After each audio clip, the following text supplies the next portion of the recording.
Right, welcome to Group D, Day 4. We have a huge lineup today. We have Sub, Pedro, Phil, Ruben, Firkin, and Clown. It's going to be a huge game today. I have Shield. I can never say your name properly. Z Shield Maiden with me today. That's right. We're going to be commentating on this. Absolutely. A lovely introduction. Very happy to be alongside you, Matic. And yeah, it's very going to be, another very interesting group with two players from the World Finals, and which are Sub and Pedro, and the four others kind of ladder menaces. And let's see who's going to be coming out on top, because as we've seen it yesterday, being participating in the World Finals, yeah, it might, you might be used to some sort of pressure, but we've seen it yesterday. Lucas kind of a little bit under the weather, and yeah, now let's see if the pros here are going to be able to come out on top. Yeah, I would think it was definitely like deck related yesterday, though. I mean, there were so many counters there. It was so hard sometimes, I think, for some of the players. Like, especially those cycle decks coming against those heavy tank decks and just getting completely outcycled. But yeah, definitely some good games we're going to have today, though.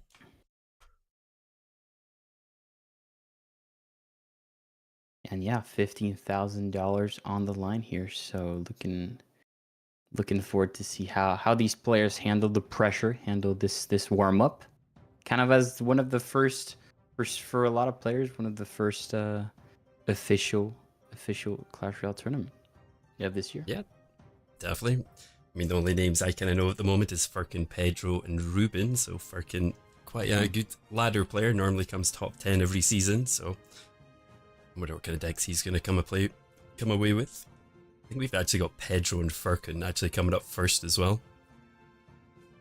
Straight up. It's going to be a huge match. Huge match.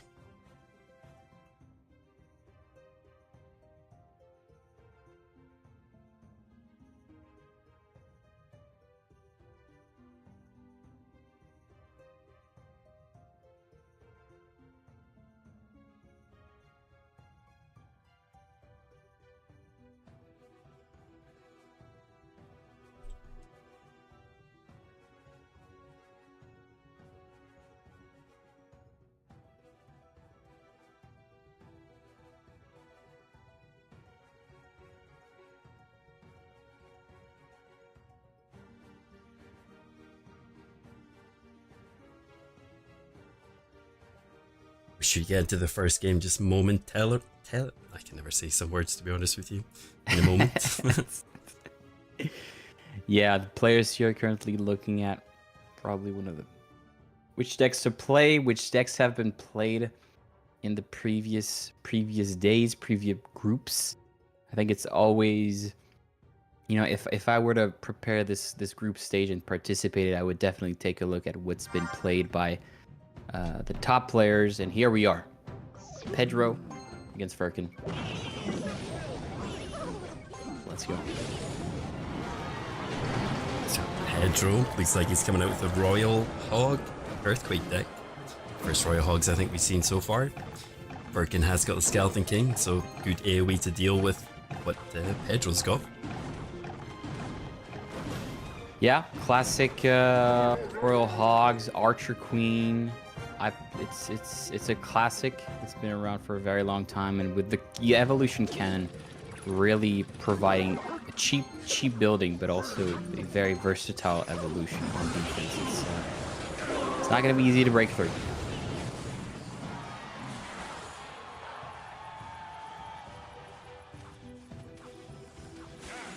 Your bats as well are going to get to some solid chip damage here on the crown tower. Pedro and Firkin here both at around 2,000 HP, but Firkin here rocking the Cannoneer. Yep, going for a slow push in the back. Pedro reacts with an Archer Queen. It's just going to be a stalemate here with these two. Okay, here we're going to take a look at the beautiful reworked cannon here. He's going to get absolutely lasered by the Archer Queen. And Pedro goes for a push here, but honestly, Skeleton King plus arrows plus Ice Wizard. Okay, That's gonna be a pretty good defense here.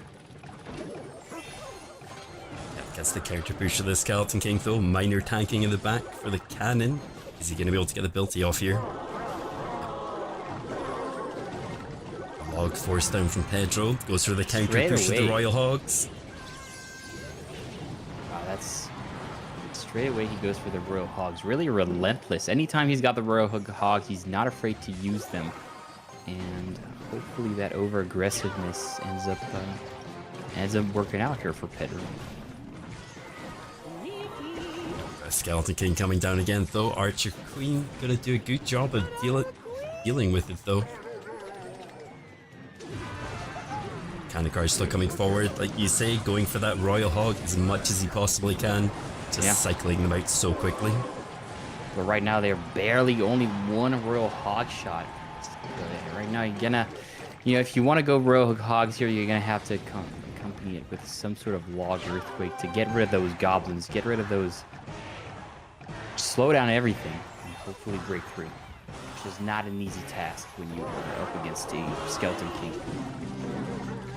Definitely we got the Miner coming forward though, getting that chip damage done again, but actually manages to block it this time with the Ice Spirit Skeleton combo. Pretty even on tower damage, pretty much only, 50 damage in it. That's right. That's right, it's only, an arrow away, so... Pretty tight game right now. Goes for a Skeleton King at the back, probably setting up a beautiful mortar push here. Or maybe just wait it out patiently. But... Yep, just nice usage of the cannon there though, just clearing everything up.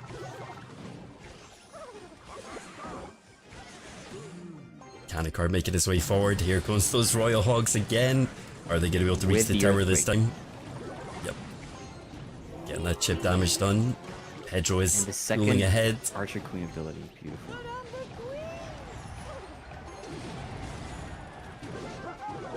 Miner coming down now. Counter push coming for Firkin. Kanekar's top to the bridge though. Wow. Can't do too much there actually. This is really a textbook definition of back and forth here. Right now, Pedro decides to go for a earthquake, kind of just giving us a look at what's going to be happening inside a third of triple elixir with a earthquake cycle to make sure that tower is as low as possible. It could be an opening for Pedro for a counter push though. There's a mortar being used recently. He could have Royal Hogs in the hand. He is ahead of tower damage though. Earthquake. Yeah, he's just cycling, yep. Fourth earthquake in like 30 seconds. It's so fast. And honestly, you can't really blame him. Yeah, I would do the same. Log going down left hand side. A couple more chips coming out from Firkin, but not enough from the Miner. Yeah, when you have that champion as well as the earthquake, it's just a matter of time before you take a great tower damage lead without necessarily breaking through. You can just cycle out those spells and boom, you're up 400. Yeah, definitely. It's triple elixir, so spells are cycling so fast. But Pedro taking the first win there from Firkin. Wonder if he's going to be able to take it back. I mean, he couldn't really play the mortar because the earthquake, so what was really Firkin able to do against those Royal Hogs in the end, really? They just kept chipping away every time they got through. It's definitely not an easy matchup for a mortar to break through Royal Hogs and earthquake. So you kind of had to rely on Miner, but then again, your opponent can always go for some sort of Ice Spirit to catch that Miner. And yeah, we're going to be going into game number 2 here with different set of cards, different set of win conditions. And I don't know, we've seen a lot of Boss Bandits. We've seen a lot of Royal Giants as well, being pretty effective. So I think if I were one of those players, I would definitely rely on these very, very powerful cards at the moment. No, definitely. I think Firkin uses Royal Giant a lot, so I think we're going to see it at some point soon. I think both are playing kind of like meta decks, quite safe decks as well. So initially,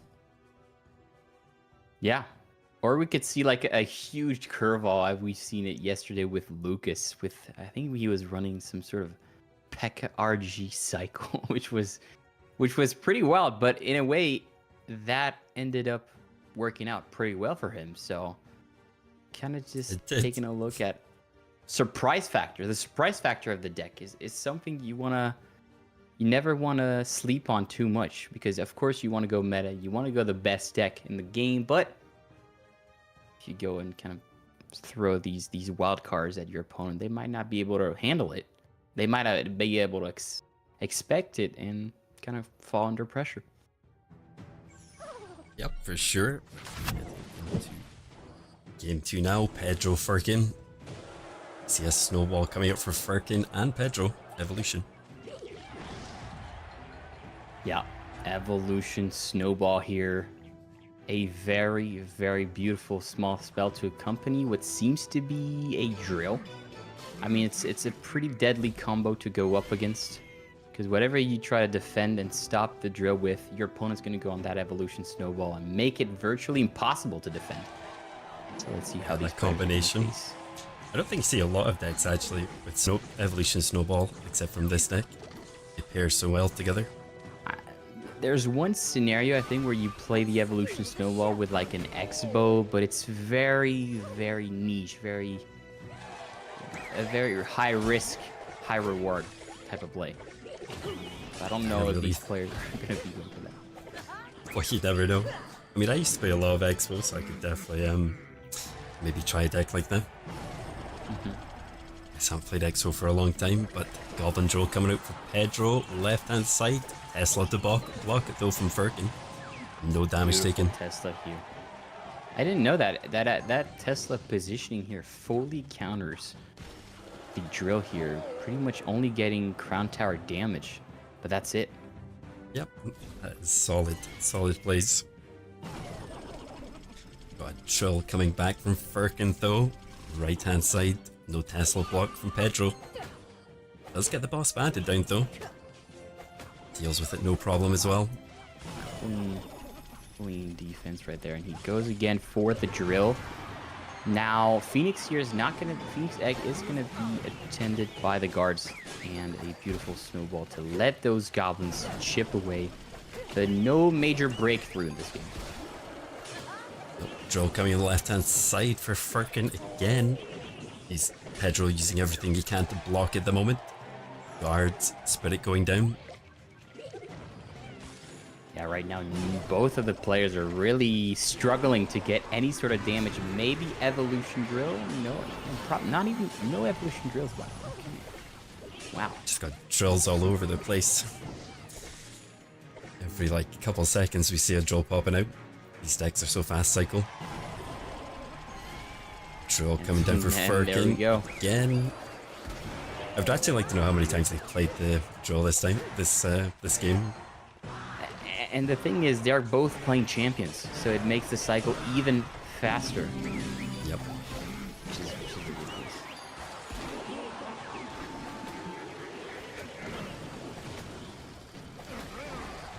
It's like Firkin is slightly pulling ahead though. I think he's getting better defense and better position with his Goblin Drills.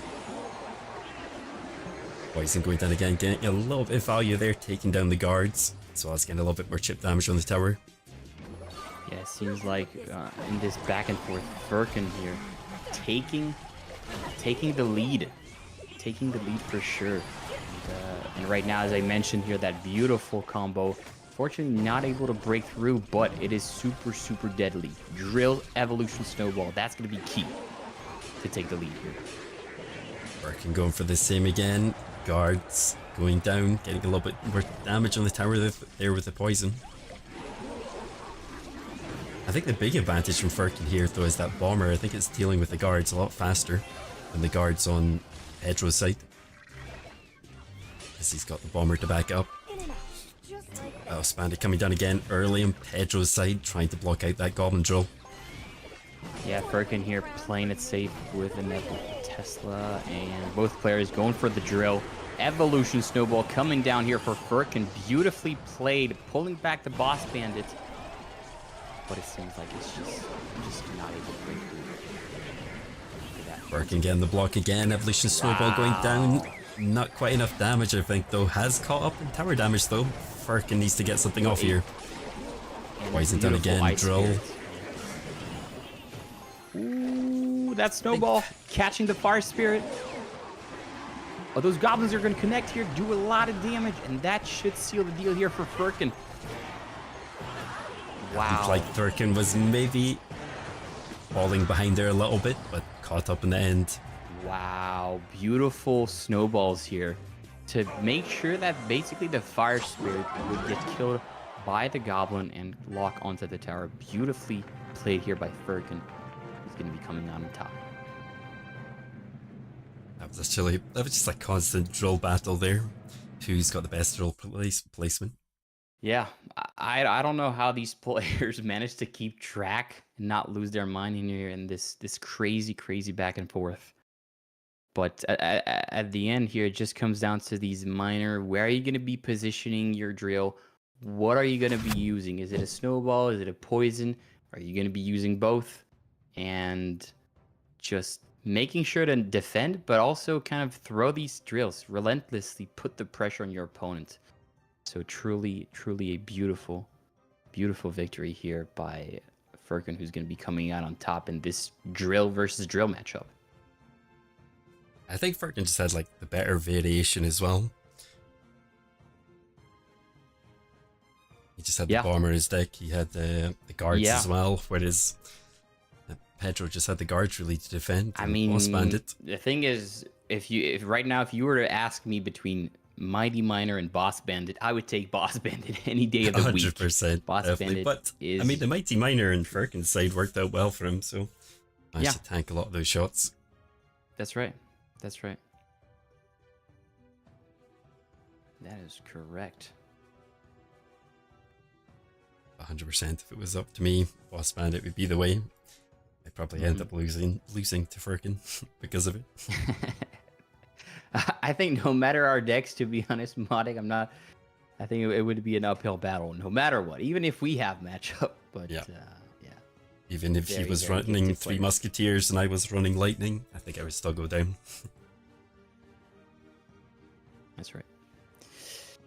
That is right. Here in the chat, we're looking at a bunch of flags from Turkey here, showing the support here for Firkin.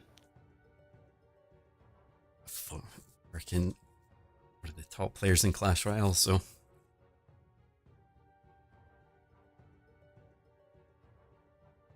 But yeah, now it's going to come down to that last game here. You know, Firkin hasn't used, both players could still rock RG. Both players, I think Firkin still has the Boss Bandit, which we could use in that last game.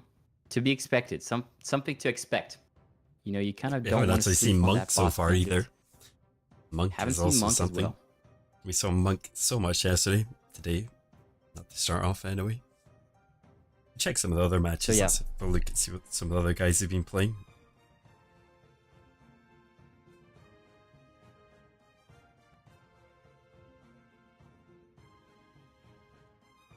Should be starting pretty soon though.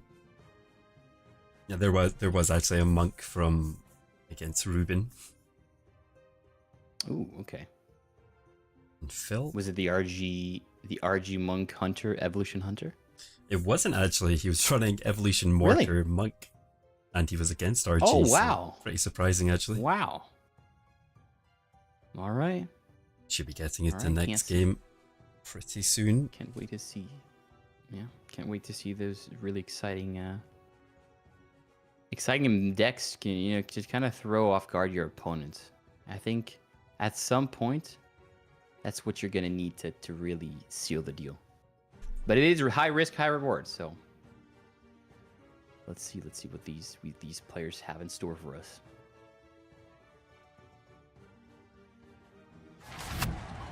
Right.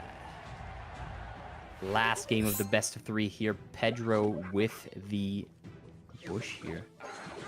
Bush. Let's see what these guys have in store. Boss Bandit, there we go. We gotta use it. Looks like he's running some kind of log bait deck, so he's got here Mega Knight coming out for Pedro plus Lumberjack. Yeah, it seems Quite like random Fergan deck here from Pedro rocking. actually. Not too sure what he's Yeah. running. What do you think? Yeah, actually, looking at a Lumberjack, Evolution Lumberjack Mega Knight Bush, some sort of bait, I'm guessing, with the Goblin Gang. But yeah, here, Firkin also rocking some sort of Mega Knight bait? What? This is very promising matchup here. Prince rushing on the left-hand side for Pedro. Oh, it's pulled away by the Fisherman. The Bush here. Damn, the Silent Bush here connects, dude, dealing over 1,000 damage. Wow. I mean, without a building, how are you supposed to deal with this suspicious bush? Like spells and buildings. Yeah. Not easy to do.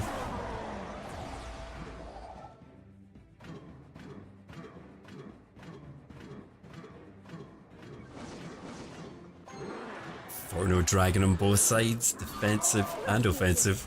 Boss Bandit going down though.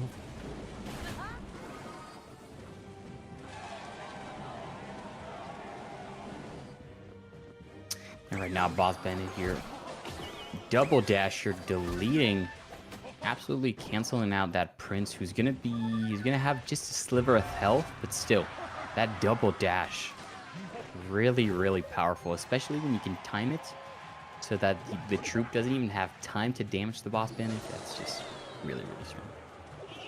Yep, that ability is really strong at the moment. We have Goblins rushing up the left, Boss Bandit going down again to defend.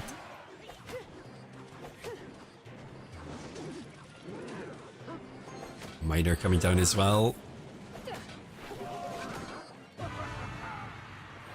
Opposite lane push with Suspicious Bush though. I think Firkin's gonna do anything with that at the moment. He's just gonna soak it up. Wow, on the right, he's just gonna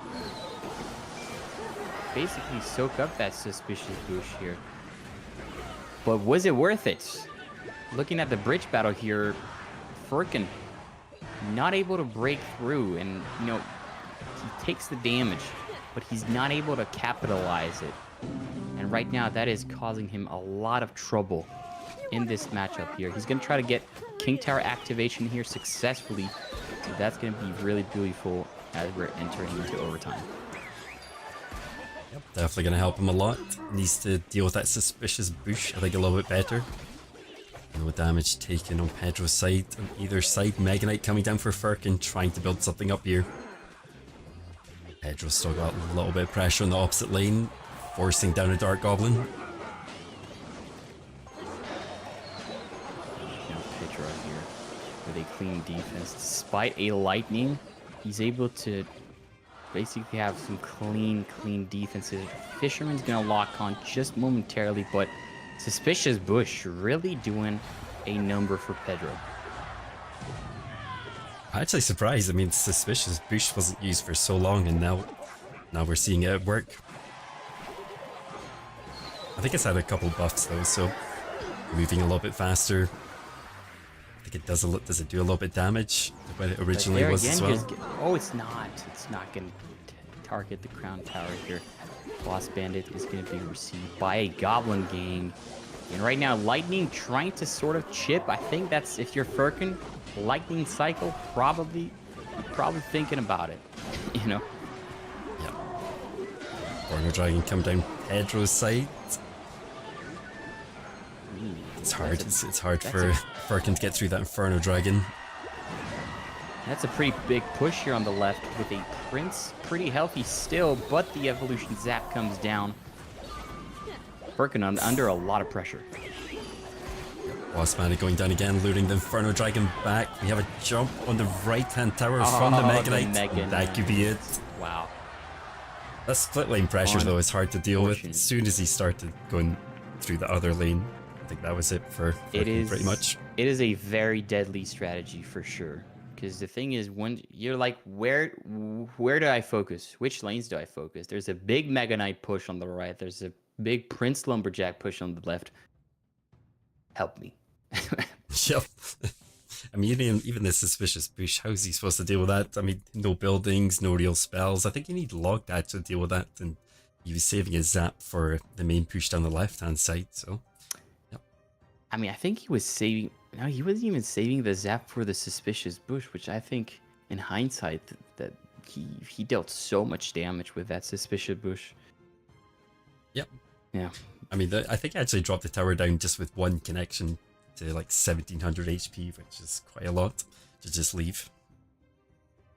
Yeah.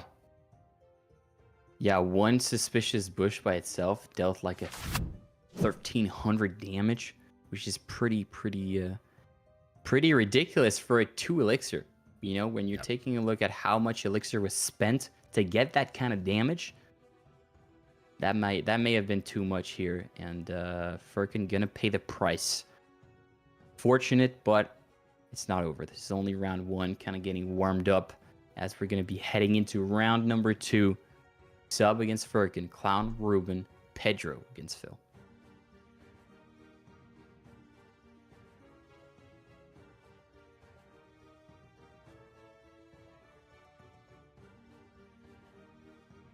But yeah, no Royal Giants.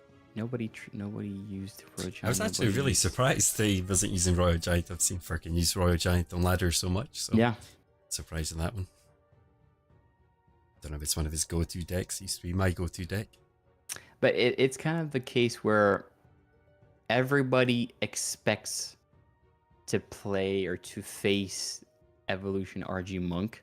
So in a way, it kind of just, in these pros' thought process, it's like, okay, well, I'm going to try to be not too obvious. I'm going to try to play something that either counter the RG or play something, another completely different playstyle to not get hard countered. So yeah, you got 2 options, and both players deciding to not go and use the RG, but hopefully, maybe we'll see it in the next game. Looking at the standings so far, Ruben first, Sub second, Pedro third. Yeah, right now here, Ruben actually having a 4-crowned lead, which meant that he probably 3-crowned. Probably 3-crowned his opponent here. So a beautiful dominant start for Ruben, who's gonna get on top. Because we know that we've seen it in previous group stages that at some point it just comes down to how many crowns did you take, how many matches have you won. So very, very important here for Ruben to early on assert dominance. Yep, definitely everything adds up. Should have the next game starting soon. What are we actually getting next?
Next game we have Ruben versus Clown.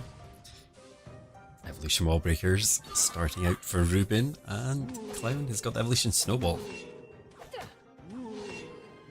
Alright, looking here, Clown like some sort of rich spam.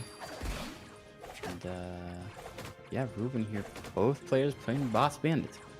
Yep, surprise, surprise. Exactly. Evolution Executioner coming out for Clown though, going to be able to deal with most light units. Ruben definitely is running a fast cycle deck, so let's see if Clown's got the answers.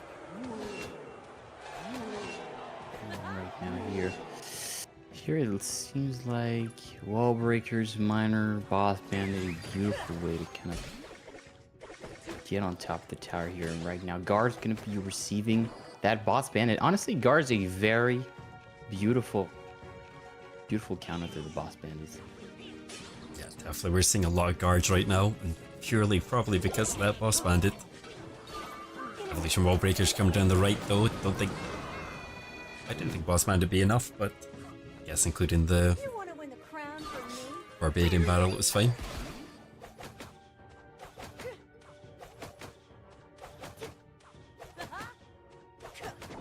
Right now, both bandits are almost going to be canceling each other out here. Grow goes to deny that boss bandit a charge. You always have to be really careful, because even with a sliver of health, boss bandit can deal up to 600 damage with one dash, which is pretty ridiculous. For sure. Evolution Executioner cleaning up the whole push from Ruben, but still getting a lot of minor chip damage done. Ram Rider coming out the right, split push coming out for Clown.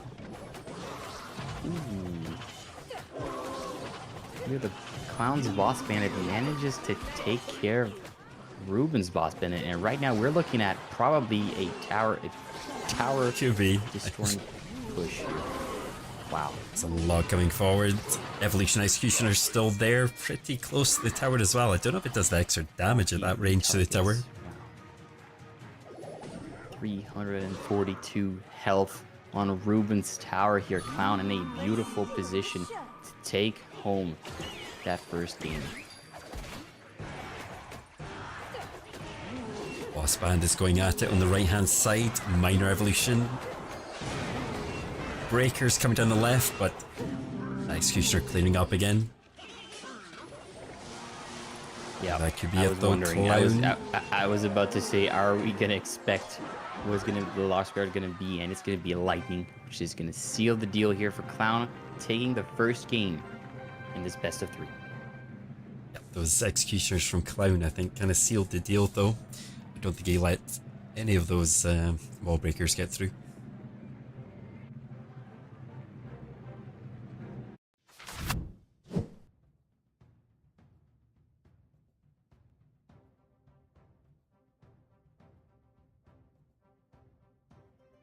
These frames are actually going pretty quick today, actually. Round 2 already. All right. Now these guys are absolutely on it today with these matches. So really, really looking forward to see if Ruben here can bounce back in this best of 3. You know, it just happens, man. It just happens.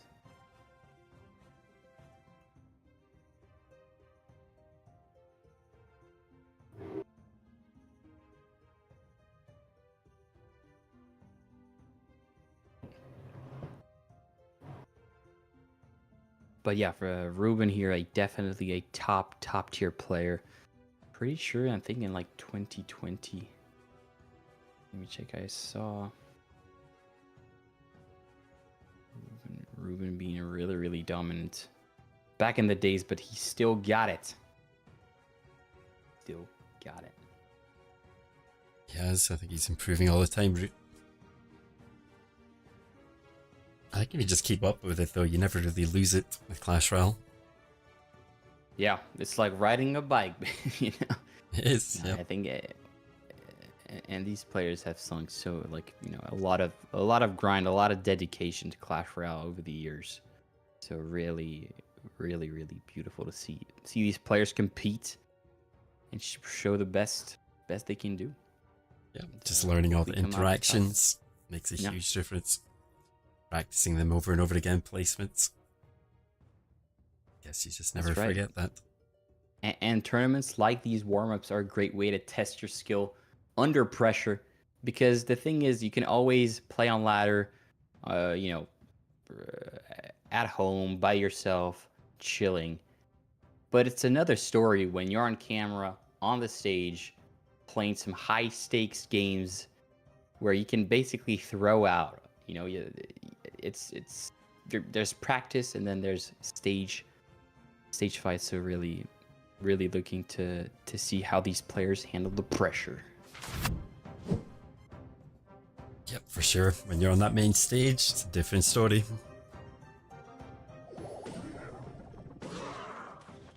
And right now we have a Goblin coming down for Mr. Ruben. No, for Mr. Clowney.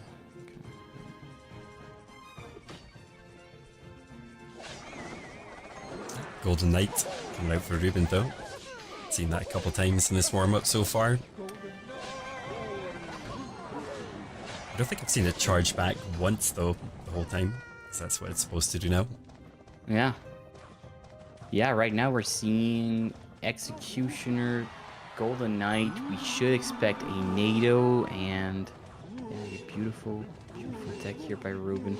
Clown, on the other hand, I'm actually not familiar with his deck.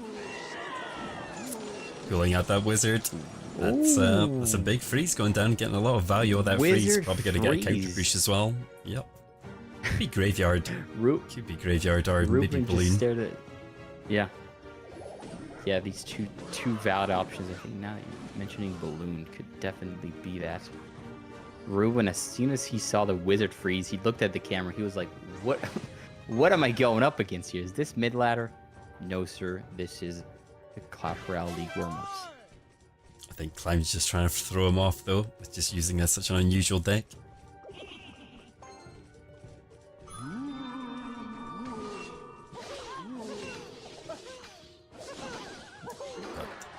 Dual lane pressure coming from Ruben. Royal Horseman on the right. Does Tornado it? Gonna get the King's Tower activation. Beautiful NATO right there. And the wizard here, he is. Oh no, it doesn't bounce in time. So Ram Rider is gonna get a beautiful connection, which is gonna. Ruben's gonna take the lead here with over 1,000 damage dealt on that right-hand tower. I'm wondering what Clown's main win condition is though. Could it be balloon? Could it be graveyard? Whoa. That's a beautiful evolution snowball to line everybody up here. Oh, I was gonna say twice. No. Freeze coming down left. That's Ruben. an expensive graveyard freeze to get 300 damage, maybe a little bit more. That was actually going to go a lot better than that. Yeah. Especially when you're investing that much elixir, you're really expecting to make a dent. Yeah, for sure. Let's try it again though. Graveyard up the left. Lightning going down on the main tanks. Here comes the graveyard. Again, not too much damage done, just a few chips here and there. Still has a counter push on the right where it's got the bowler to deal with it. What a beautiful bowler right there. What a beautiful bowler. Taking care of both Executioner and knocking back the Ram Rider here. Saving Clown. And right now both players looking to make a breakthrough for sure. You can still not too much of difference at the moment, only 400 tower HP in it. We're getting to triple elixir soon. Graveyard coming down again, I think, for the left of Clown, potentially. Guess not with that Executioner there. Maybe so. Is he gonna get a freeze? Bowler connects. Does pull ahead. Here comes the counter push though. There's a lot coming forward for Crown. Goes for the freeze. Doesn't have an bowler this time though. Wow. That evolution snowball here causing a world of hurt here. And look at the damage dealt on Clown's left-hand tower. Evolution snowball, the MVP. Lightning coming down. But the bowler here kind of keeps everybody. Oh, but the Royal Ghost actually splashes on both the Boulder and the Princess Tower here. Clown in a very Graveyard difficult though. spot, but he has Graveyard freed. Freeze coming down. Ram Rider making his way forward. Ruben pulled it back last second. That was such a back and forth match. You just never knew who was actually going to win in that one. Wow, the Graveyard freeze really struggling struggling to get anywhere in terms of damage here, and the Ram Riders, the Evolution Snowball, just being absolutely kind of the nail in the coffin here, and a beautiful way to bounce back here for Ruben, 1-1 in this best of 3. I've seen so much Evolution Snowball actually. It works with so many decks now. It's almost like one of the strongest small spells. I mean, I think I'd rather have something grab everything and then pull it back than just pushing it back with a log or something like that. Yeah. No, it is a deadly spell, deadly small spell to accompany with a drill, a Ram Rider, anything really, especially because it just brings everybody behind the crown tower, and that's often the only thing you need to lock on and get that winning push. Yeah, for sure.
All right, for those of you tuning in here, we are currently in round number 2.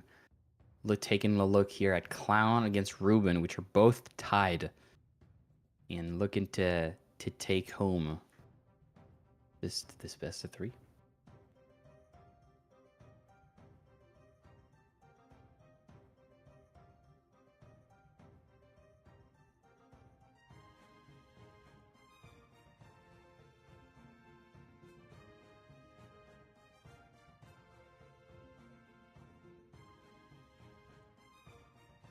I think we're just having the match start in I think literally a minute, not even that.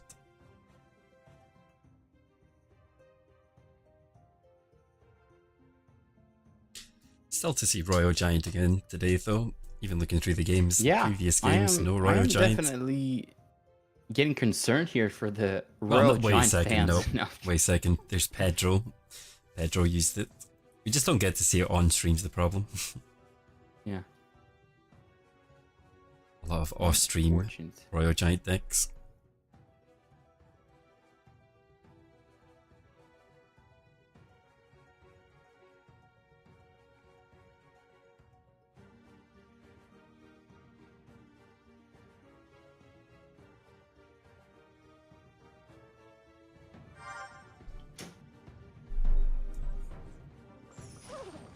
All right. Jumping in here. That last game of this best of 3, Wall Breakers placed. Received by both a Goblin Gang and a Phoenix.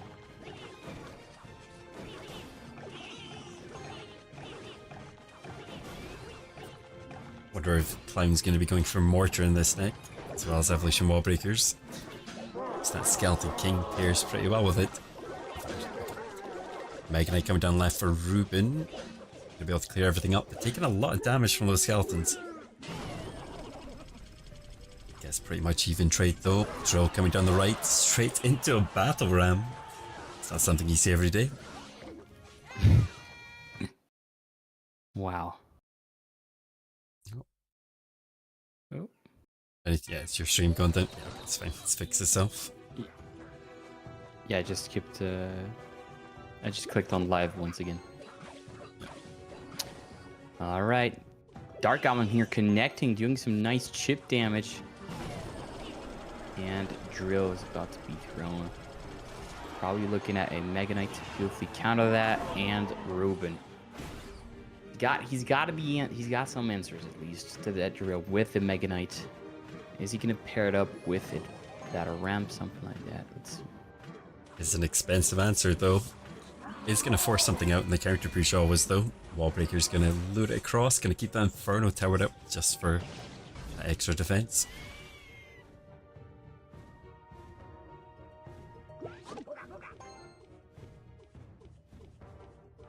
It's like Clown has the answers for the bridge spam, though, so far.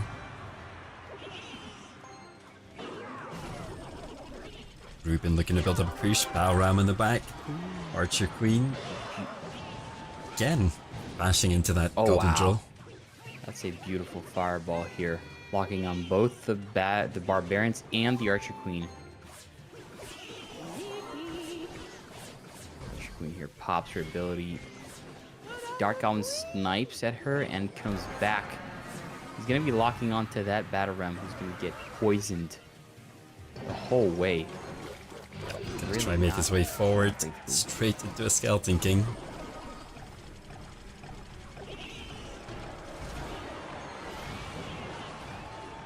Climbers. Ooh, fireball onto those goblins, allowing the Goblin Drill to connect here. Both towers are under 2,000 HP here for Ruben, so he does. A lot of pressure coming up the right hand side. Skeleton King trying to defend it with his ability. Plus, bridge spam coming out for Ruben. Is he going to connect this time? Oh, fireball coming down just in fireball. time. That was close. Skeleton King just in time for Clown. But yeah, an unfortunate evolution battle round here that we saw. Hopefully we're gonna see one that's... Ooh, Wallbreaker connects. Alright. Clown pulling ahead of Ruben. But still, Ruben has the big push coming back. The Evolution Mega Knight Inferno Tower is still up though. Evolution Mega Knight's jumping about, but uses the ability. I think there's too much Swarm here to defend from Clown. We have the Bow Ram coming forward again. I don't think it's going to make it. Poisoned again. Yeah, and the thing is here, Clown does not have a small spell, but despite that, wow, a beautiful wall breakers at the bridge, drill at behind the Crown Tower, and Clown here is going to take game number 3. Wow, that was a beautiful way to seal the deal here. Pressure at the bridge, drill at the back, and you're just left there like, where do I Mega Knight?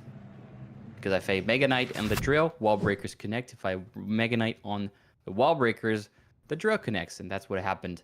And Clown gonna take his first best of 3 in this Warmups. Yep, some really good plays there from Clown. Some playing some really unusual decks as well, and it paid off for him. Was not expecting that Graveyard Freeze deck whatsoever. Yeah, for sure. For sure. For sure. And you really have to appreciate players like Clown here, just understanding, okay, my opponent here, he has the Mega Knight, which fully counters both my drill and my wall breakers.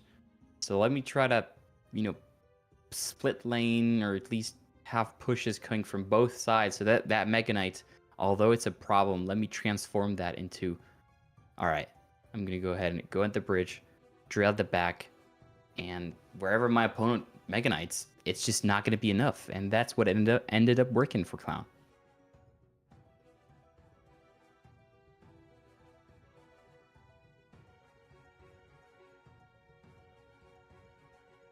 Yeah, right now we can see here Furkin 1-1 with Sub, looking to pick up here his first best of 3. Should be updating in just a couple of moments here, but all right.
Oh, Furkin here.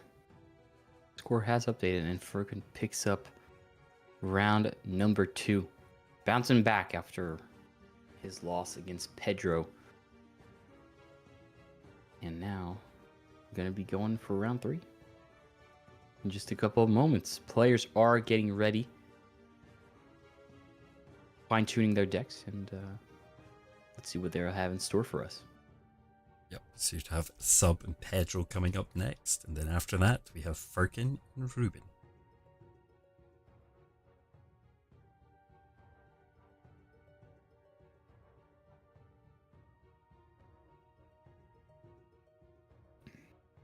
But yeah, during that downtime, feel free to like this beautiful live stream here. Show us some love, and you know, if we want to continue doing these beautiful warm-ups, let us know. Let us know. It's always really, you know, I really enjoy personally taking a look at what the best players in the world have in store, what their take on the meta is, and to see them clash like that, it's always a pleasure. No, yeah, for sure. You'll learn a lot from these players' plays. I've even learned quite a few placements today, actually. I mean, you know, myself, what I do is I usually take one of the some of the most interesting decks that have been played, and I'm like, you know what? Let me use that in the grand challenge, and Oh, yeah, for sure. and yeah, and rediscover exactly some beautiful decks here. Pedro taking the lead, and all right.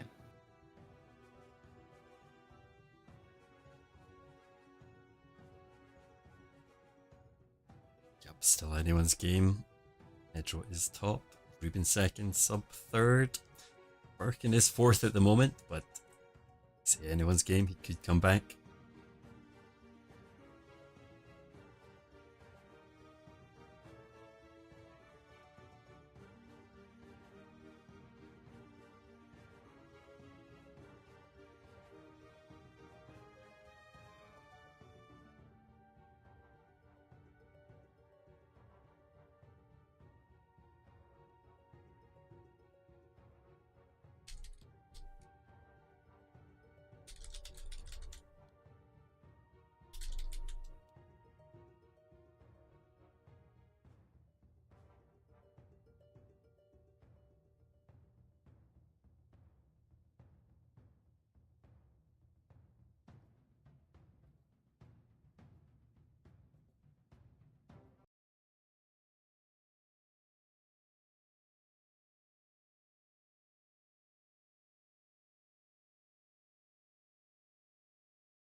All right, in just a couple of seconds, we are going to be jumping into round number 3. Pedro against Sub. See here, a beautiful Royal Ghost. And Pedro here revealing both of his evolutions. Cannon and the Ice Spirit going for Royal Hogs at the bridge. And it's looking like some Archer Queen, Royal Hogs Earthquake. We've seen it, and it's going to be difficult against a beautiful Executioner that's going to be able to boop away to really push back those piggies, making it really difficult for Pedro to break through. Ram Rider here is going to face a beautiful cannon here. Right now, both players having a similar amount of elixir. Royal Ghost played at the back, and yeah, both players kind of feeling each other's decks, and Archer Queen gonna be coming down. Probably an ability is gonna pop really soon. As soon as that boss bandit comes here, but a beautiful bar barrel to take care of that Archer Queen in her invisibility. Yeah, Boss Bandit, I guess, like on the field again. I think we've seen Boss Bandit pretty much every single round so far. Yeah, without a doubt. It has to be like 90% win rate. I mean, 90% win rate. Oh, Usage rate. Boss Bandit Charge here, of the tower. getting a lock with that 1 HP. We've seen it so many times happening here. That Boss Bandit with a sliver of health connecting onto people's towers and dealing a really, really crazy amount of damage.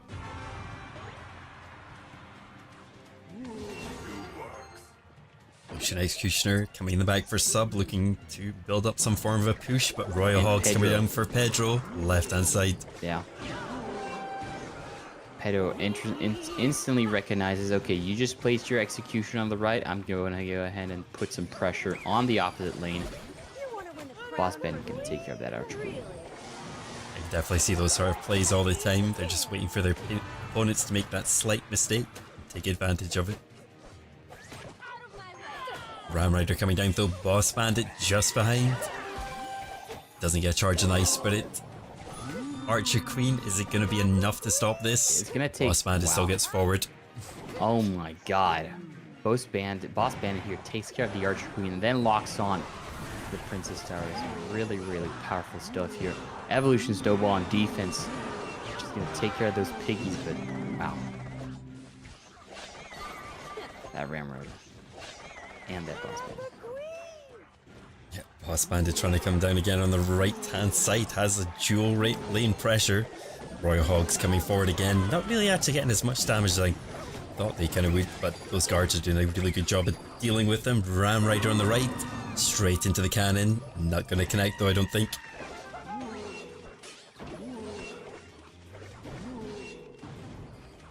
Maybe a guard. Guard's going to do some solid chip damage. Look at that, 300 damage. Just one guard. Yeah, that's quite a bit of That's damage gonna there. go a long way. Those little bits of damage make such a huge difference near the end of the game. Archer Queen not locking onto the tower though. Nice usage of the Boss Bandit ability. Royal Hogs making their way forward again though, straight into Royal Ghost, this time is Snowball. So again, not really going to get too much done, a few bits here and there. Yeah, for sure. These piggies are slowly starting to chip, but every time they go for the piggies here, we got Evolution Snowball. We even have a beautiful Executioner taking care of everything. Let's steal the show. We're gonna catch these skeletons here with a beautiful bar barrel.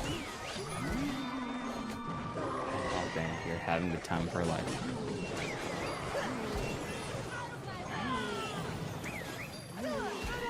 Ram Rider coming out the right though, stops it with a nice spirit. Wow, Cannons. look at that Boss Bandit. Yeah. Those Boss Bandits just continuously keep getting through. Even like you say, with a slither of HP, it can still connect to the tower. That's ridiculous.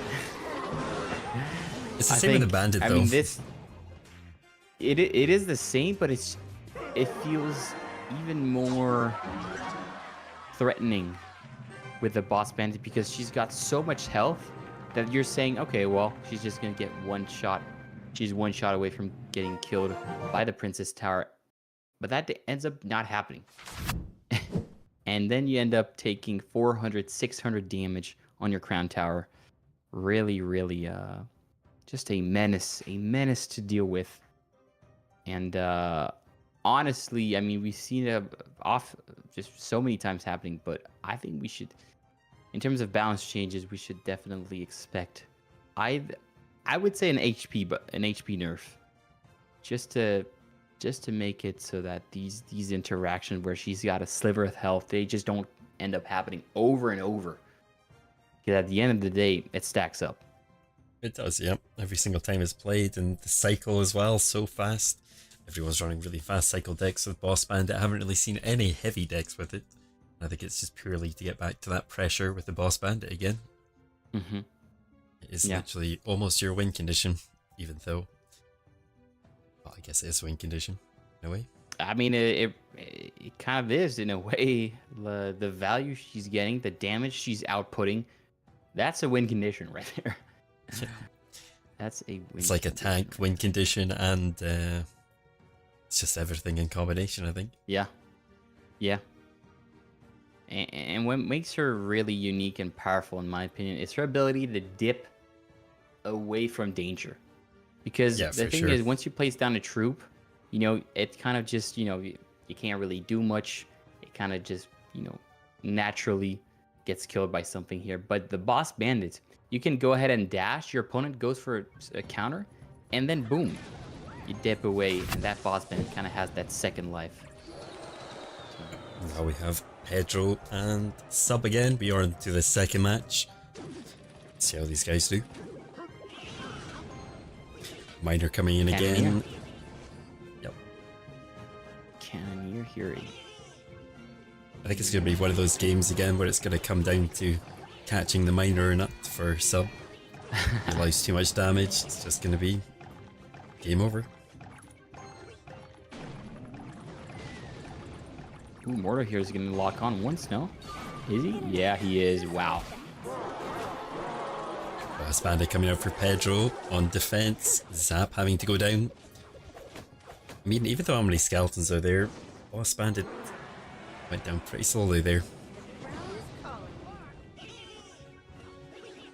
It's kind of forced with the Inferno Dragon as well. Otherwise, even though Boss Bandit had so little HP, we've still got a charge on the tower. Here comes the wall breakers though. Arrows going down. Not too bad. Has to deal with these as well though. Has got the Cannoneer, so they'll do a lot of damage otherwise. Yeah, bats are going to connect and do significant damage. That's kind of the downside. We all know it's Cannoneer really, really slow and really ineffective at taking down these swarm troops. And Pedro here definitely taking advantage of that. Don't know if we can still do this, but I'm sure the Tombstone was able to solo the Cannoneer at one point. Evolution wall breakers coming forward though. Getting a huge connection on that Cannoneer. Again, just too slow to take these swarm units down. Yeah, Sub really shaking his head, knowing that the Cannoneer right now having a very, very difficult time at taking care of this endless wave of swarm coming down for Pedro. Yeah, it's just literally Really just bridge pressure all the time. look at that. It's just Wow. it's been relentless.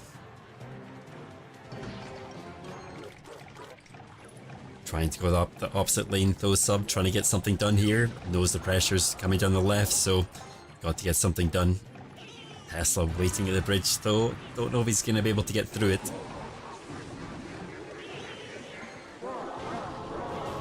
Here it comes. It's a big push, but Evolution Mortar goes down as well. There goes the poison. Just couldn't get through whatsoever. And It that's just kind of got to the this point game, though, it's just like bridge spam pressure. We didn't see a card that wasn't placed at the bridge in the last minute, I think, as soon as it hit double elixir. for sure. For sure. Just And didn't this have game answers. clearly shows that, Cannoneer, it's just not, it's not meta. It's not meta, and it's a risky gamble to pick Cannoneer, and when you're using, when your tower troop is a risky gamble, it kind of, I don't know, I would probably just go straight up, always go for the Princess Tower, so that no matter what, you still have a standing chance, whatever the archetype, whatever the matchup. So that Cannoneer really, really struggled, and here Pedro just really utilizes that and came out on top. Yeah, for sure. I mean, if they're running really heavy decks, Cannoneer is the option. Dagger Duchess, really good against really low unit decks, but all round Princess Tower, definitely the safe bet, I guess, for sure.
So I think we're just getting to the next match in just a second. Sub versus Pedro.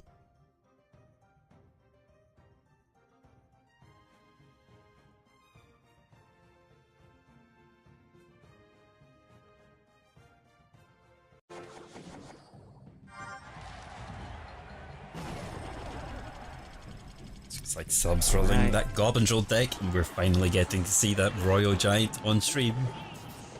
There we go. Is he gonna have Monk in this deck though? It seems to be pretty popular with Royal Giant right now. Royal Giant making his way forward, does not get a shot in the tower, manages just enough damage to finish it off. I mean, Sub doesn't really have tank killers except from that Archer Queen, so I'll be curious to see how he's gonna deal with this Royal Giant. Yeah, and the thing is, you may have the Archer Queen, but Pedro probably running a Monk, which is going to end up deflecting that Archer Queen. So let's see how Sub handles this difficult matchup. Yep, definitely. We have Drill coming down right, Monk is coming down. Take the tower from that Goblin Drill. Could get some dual lane pressure going as well.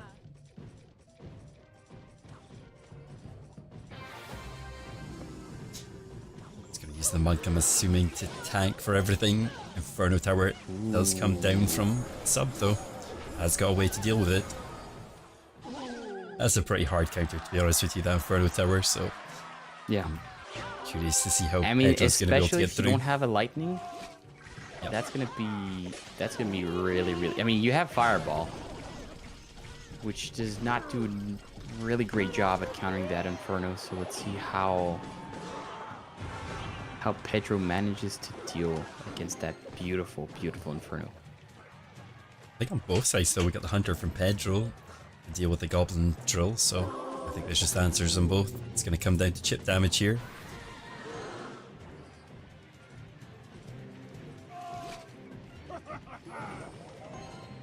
Still got one card to be revealed from Sub though. It's not an evolution.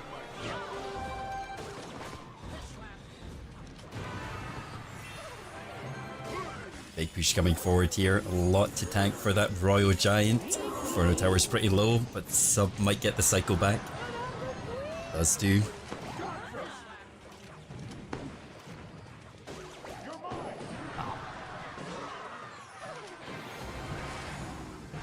Evolution Royal Giant coming down on the left again. That cycle is so fast, but that Inferno Tower again. Always in cycle. It's gonna be difficult to break through here for Pedro with that beautiful Inferno Tower, but he is on top. He is currently leading, 600 damage lead for Pedro, who's finding some sort of solutions, some sort of ways to sneak through.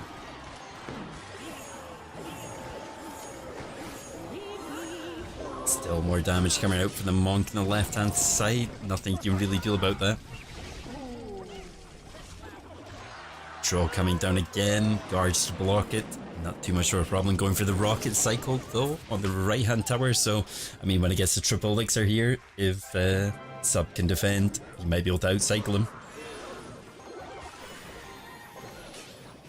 Oh, that Valkyrie here pulling back the Royal Giant away from the Crown Tower, but looking on the right here, Fisherman doing a bit of damage. And right now, as you mentioned, I think Sub looking to go for a rocket cycle to hopefully break through, because that drill is just not cutting it. Yep, purely rocket cycle deck going out from Sub. Do not see it. Well, he has got the Goblin Drill, but rocket cycle is going to make it for him. Pretty surprised he's going for the opposite tower though. Guess he just has to watch he doesn't play it on that Monk. Here comes Royal Giant on the left hand side. Inferno Tower is down.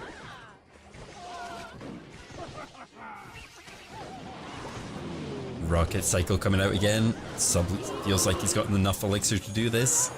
Needs to get another, maybe even 2 rockets within 20 seconds. Has he got enough cycle? That's going to be difficult. Yeah, there's That's too much gonna be pressure at the difficult bridge. here. I think he actually needs to rocket at the bridge. Fisherman pulls his way to the tower, and yeah, Wow. that's it. Pedro takes it.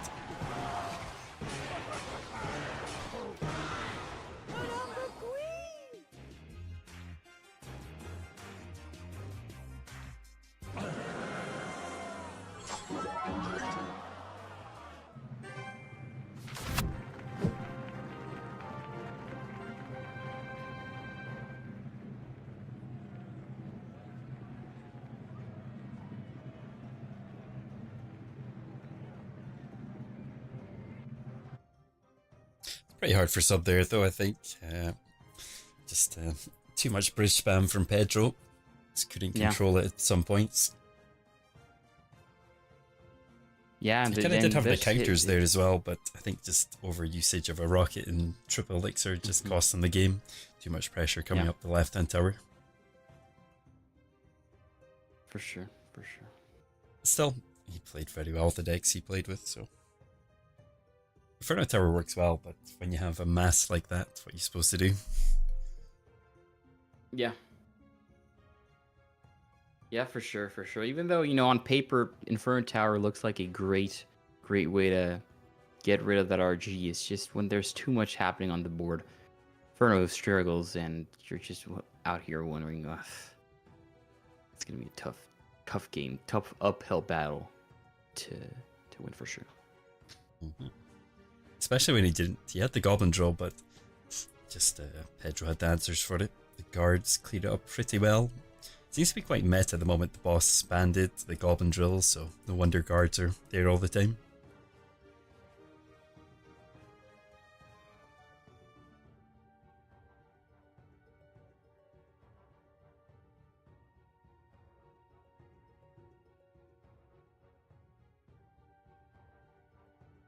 Just waiting for the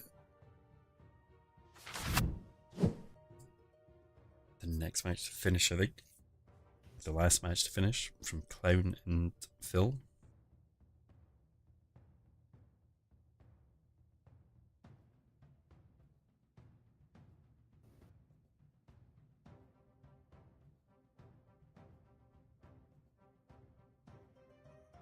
But yeah, coming up next is Firkin versus Ruben, so it's going to be a huge match.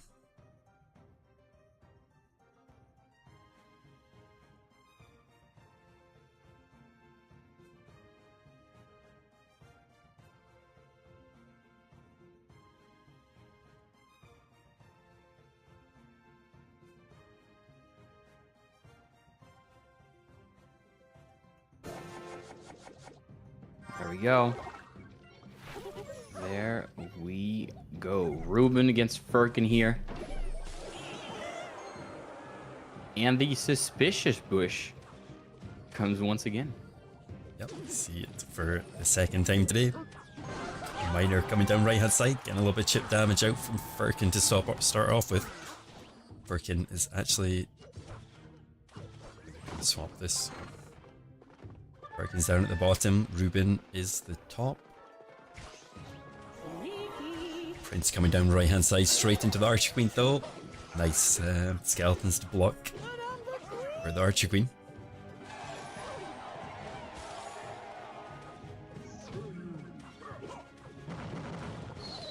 Split push coming out from Ruben. Double Royal Hogs going down. Mega Knight coming down the right hand side. Let's see how he builds this up on the counter. Yeah, that's going to be an effective way to kind of go around that Mega Knight, is to split your Royal Hogs. Yeah, for sure. You're just like feeding the Mega Knight if you're putting him down one lane, so putting the Royal Hogs split is probably the only option. Unless he's got out of cycle, that is. Archer Queen still coming forward for Ruben. Here comes the Royal Hogs. Don't think he's got Mega Knight in cycle though. Wow. Recognizing that the Mega Knight is out of cycle here, Ruben really puts a lot of pressure here on Firkin. Suspicious Bush coming down the left. One Ice Spirit to deal with it all, almost.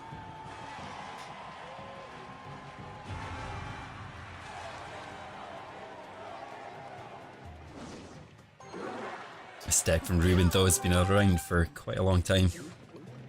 This Royal Hog Archer Queen deck. You've seen it, as you mentioned, for a while, and I've seen it a lot on the World Finals as well. So really a staple deck to play here, and right now Firkin here having to rely on that miner to break through, and closing the gap slowly, but he is. Yep, if he keeps getting those miners through and Ruben does not stop them, that chip's going to cost Ruben. that Firkin's holding on to his Mega Knight this time. I think he wants to build it up. Prince going in the back. Miner getting a little bit more chip again on that tower. Prince up the right, straight into the Archer Queen. Not actually going to do too much to it.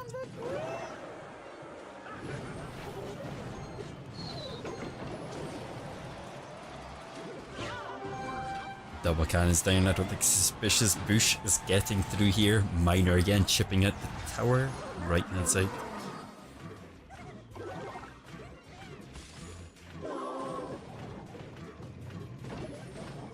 Yeah, right now, Mega Knight here coming down. It's going to be able to actually stun and land on that Archer Queen. But yeah, right now here, Ruben with a clean double cannon here to take care of that Suspicious Bush. Catching the Miner on the right as well. Really locking the gates here is Ruben inside. And now we're going to head into triple elixir. And let's see if that breaks. Someone's going to break through with that extra elixir. I think Ruben's probably just going to go for the Earthquake cycle here. Probably just defend as much as possible.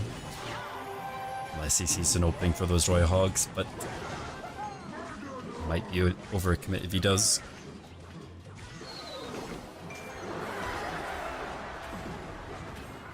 Cannon going down again. Mega Knight coming forward.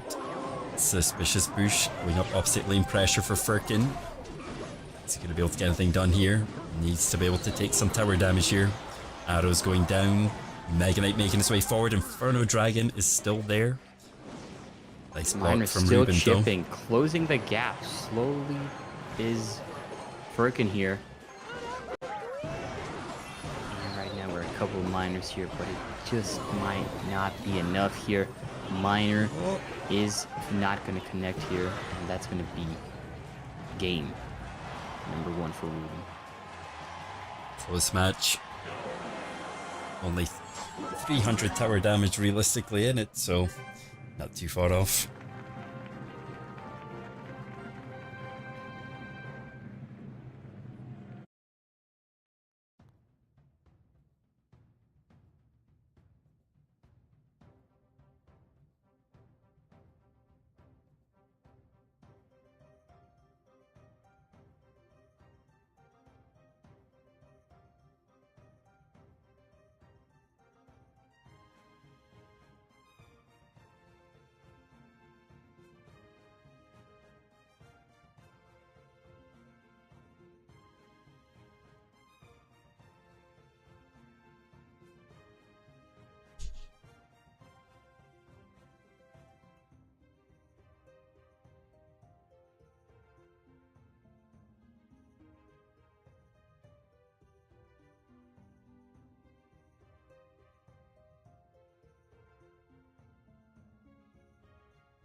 All right, Go. game number 2 here.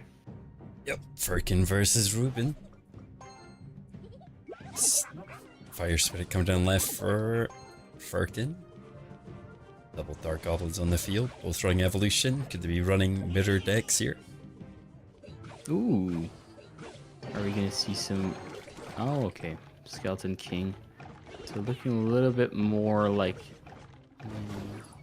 Could be more to a drill. Skeleton King paired up with Mortar, yeah. Or drill. Bandit coming down the left though. Skeleton army from Firkin. It's quite hard to say where he's actually going to go with that skeleton army. Suspicious Bush. This is what cost Firkin. Was it Firkin the last game? So let's see how he deals with it this time. He has Yeah. got building this time though, so no building, hardly any spells last time. A better way to deal with it, I guess. And here, Goblin Gang here slowly chips away at Firkus' tower.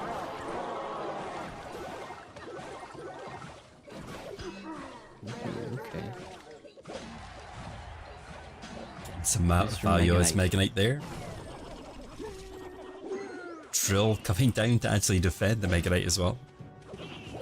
Still gonna get a jump on the tower. I think he's gonna try and activate the King's Tower. Doesn't quite get it though. Suspicious push coming out for Ruben again. Does. Yeah, the snowball takes it down. I think it pretty much any spell can take that thing down. Yeah. Oh, a lot of pressure coming down left hand lane. Skeleton army going down, trying to deal with it. Nice placement with the Dark Goblin. Man, here, who's not gonna dash, but it's gonna get a Inferno Tower on the board. And right now here, Dark Goblin gonna be chipping away. And right now, that's how Ruben has led this game right now. With slowly by chipping away, he's up 600 damage, looking to make an even bigger dent here on Fergen's tower. Thurkin trying to come on with a counter push the Skeleton King. Mega Knight goes down, stops the Skeleton King. Inferno Tower coming down from Firkin as well, so Mega Knight probably not going to too much further.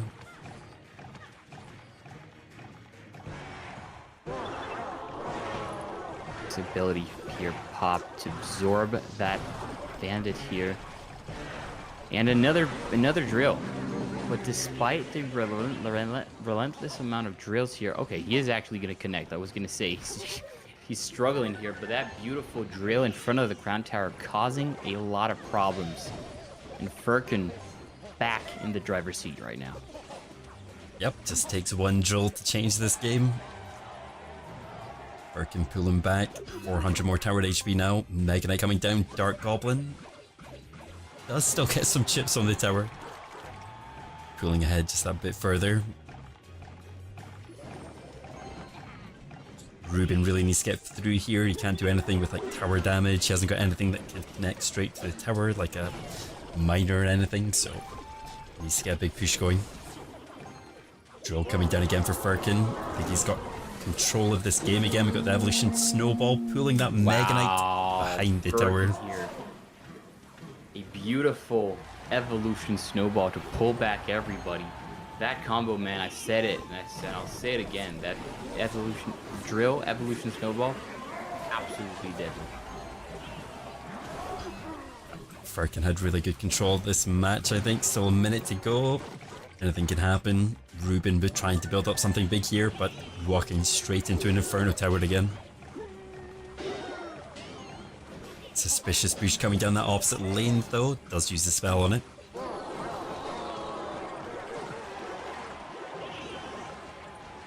There's that push. Prince push again, but that Skeleton army just dealing with it every single time. Here comes the drill again. Is this going to be the last one?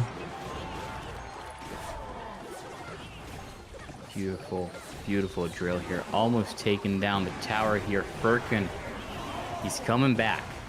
He's coming back, and now he needs to seal the deal in game number 3. Yeah, had a good deck there. That was actually quite I've never seen that type of deck before. Inferno Tower. It's just, everything Firkin had there, really. Yeah.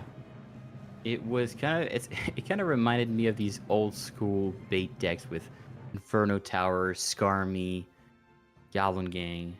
Just a really, really, really beautiful deck here by Firkin, who's going to manage to come back and tie. Skeleton Army was I think Skeleton Army was used a lot more before, and even kind of professional decks. The very start of Clash Royale.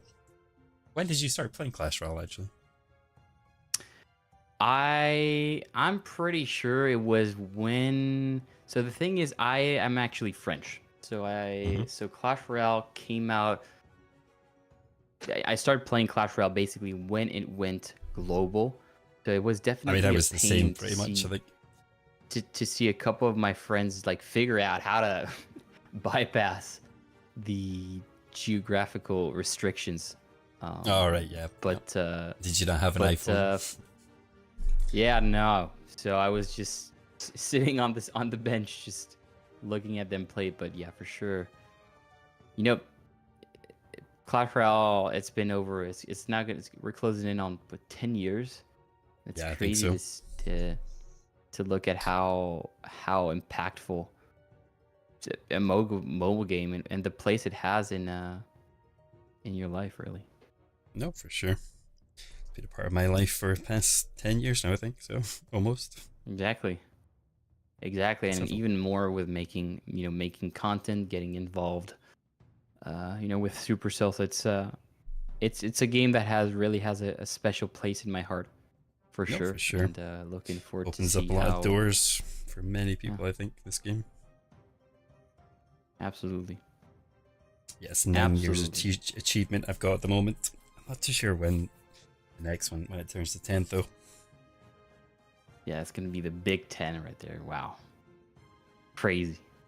Crazy for a They game, got for to a do mobile something game. big. Yeah. Got to And do also, something you got to big for 10 remember, years. we're talking about a game still being relevant after Yeah, for sure. 10 years, which truly shows, that Supercell, that mission statement of making their games,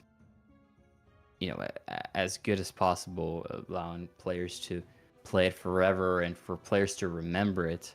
It Yeah, really, for sure. it really shows in such games. Even if you look at Clash of Clans, how long's that game been out? That's been quite a few years Yeah. now as well. Like 12, 13 years, something like that. I know loads Crazy. of people who still play Clash of Clans. I'd still dive Crazy. into it every day, I think, almost. Absolutely. Absolutely.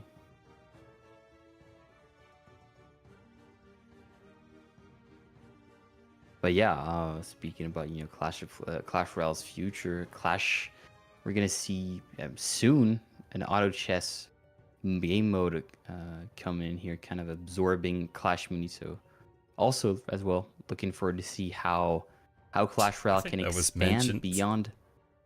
Before about that, yeah. Yeah. How is Clash Royale gonna expand beyond the Clash Royale as we know it? And I think it's gonna be a risky leap into the unknown, but at some point that's what you gotta do, you know?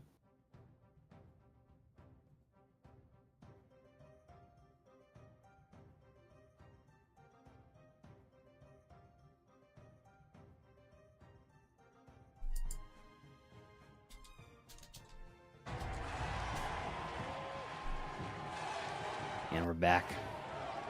Last game of this best of 3. Oh, wow. Okay, we're actually now down to 1 minute here. Fortunately for us, we didn't miss much because both 4 towers have barely been damaged here. And Firkin here running a Hog Boss Bandit deck here. And Ruben with a Drill Evolution Snowball. Coming a little bit late into the game, yeah. But we have... I mean, I think Ruben's almost running a similar deck to what Birkin was running last time. Not exactly the same, but Evolution Archers instead of something else, I think. I can't remember what he's running before.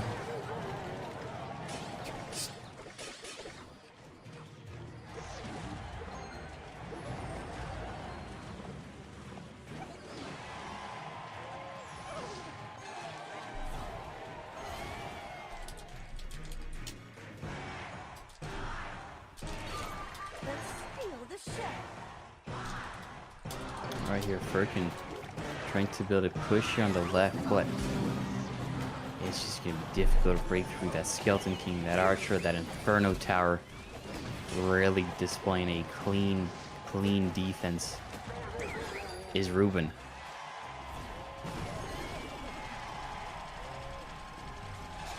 Goblin draw coming down from Ruben, though. Nice Log going down still. I think it might get some damage done. Guards blocking it off again. Firkin coming with the Hog Rider. getting pulled back here by the snowball. Drill once again on top of Firkin's Princess Tower here, and a lock to clean everything up. Skeleton King should pop his ability. Boss Bandit is going to try and deal with that Skarmy, that mini Skarmy. And Hog Rider coming forward again, though, not getting through that damage, though. Counter push coming in for Ruben. Lot coming forward here. A bit more chip damage on the tower. Firkin struggling to stop this this constant pressure.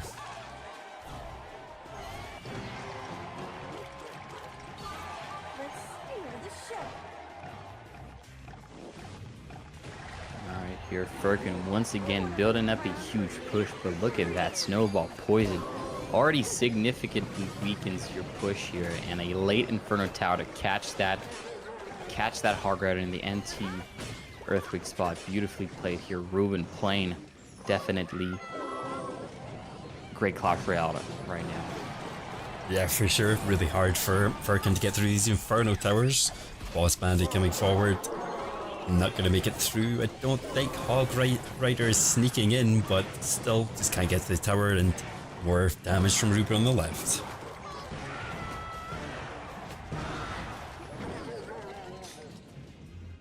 It's There we definitely go. a hard deck to deal with. Yep. He had all the answers though. He had the guards, Inferno Tower, just everything to stop the boss bandits, Hog Riders. He did. It's a hard matchup. So Ruben taking that game 2-1. Yeah.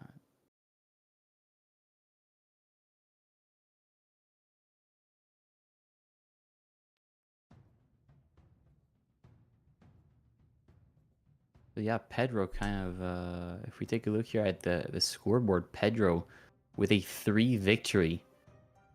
3 rounds, 3 victories, kind of sealing his fate and moving on in this Clash Royale League warm-ups. And Firkin here with, he's gonna need to, in those 4th, 5th round, gonna need to step up to continue in this Clash Royale League warm-ups.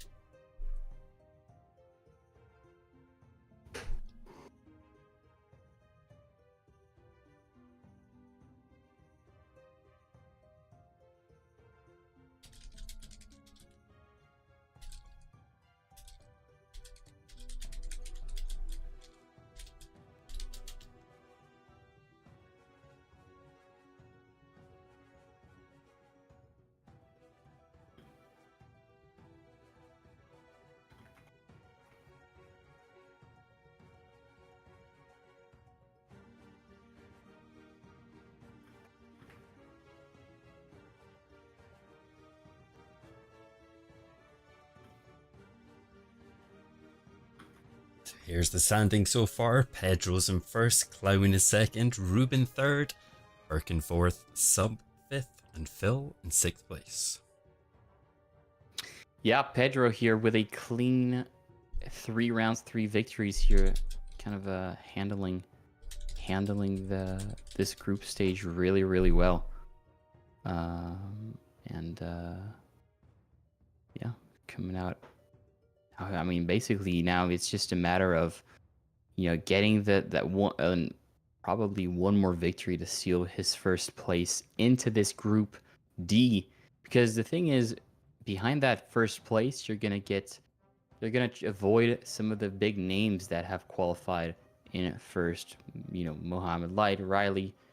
These guys, you kind of want to avoid them as late as possible until really when it's the finals. And yeah. I think it's going to be a crazy final though. I mean, if we see Pedro, Mohamed Light, just these players there, just exceptional players.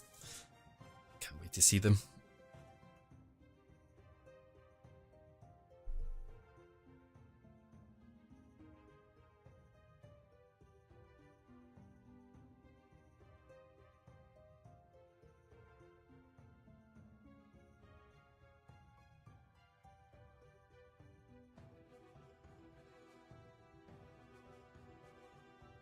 let's have a look at who we got next. We have Pedro versus Ruben.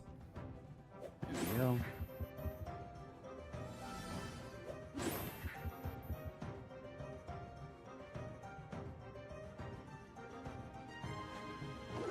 Both players kind of feeling each other out here, and skeletons are going to be placed behind the King Tower, playing to chill.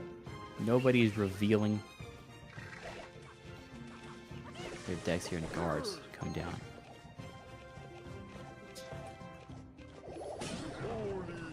And we see an Evolution Hunter, and you know what that means, Modic.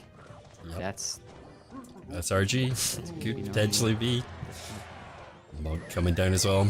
Oh, I think it's definitely RG.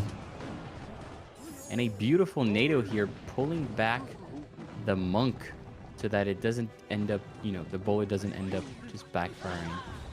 Yeah, I think he was going to hit the tower plus the bowler if he didn't do that. But still, we have an early graveyard coming forward on the left. Don't know, Pedro, has he got the answers for it? Electro Spirit going down. That's a really nice hit. Electro Spirit. A lot of damage, though. A lot of damage. 1,000 damage on that graveyard. Electro Spirit here coming in as late as possible to take care of these skeletons, but taking a lot of damage is Pedro. But we know with these RG decks, all it takes is one push. Yep, that's that. I think he's probably going to make wait more so till double, triple elixir. Tornado not really playing in his favor with the fisherman. Wow. Pedro was like, okay, let me try to activate King Tower, but Ruben was like, nah. Let me take that fisherman, pull it into your crown tower, splash, and deal a lot of damage.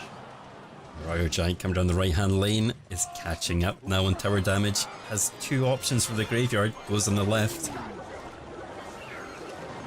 That's going to be King Tower activation, but is it too late? That's the question. 700 health.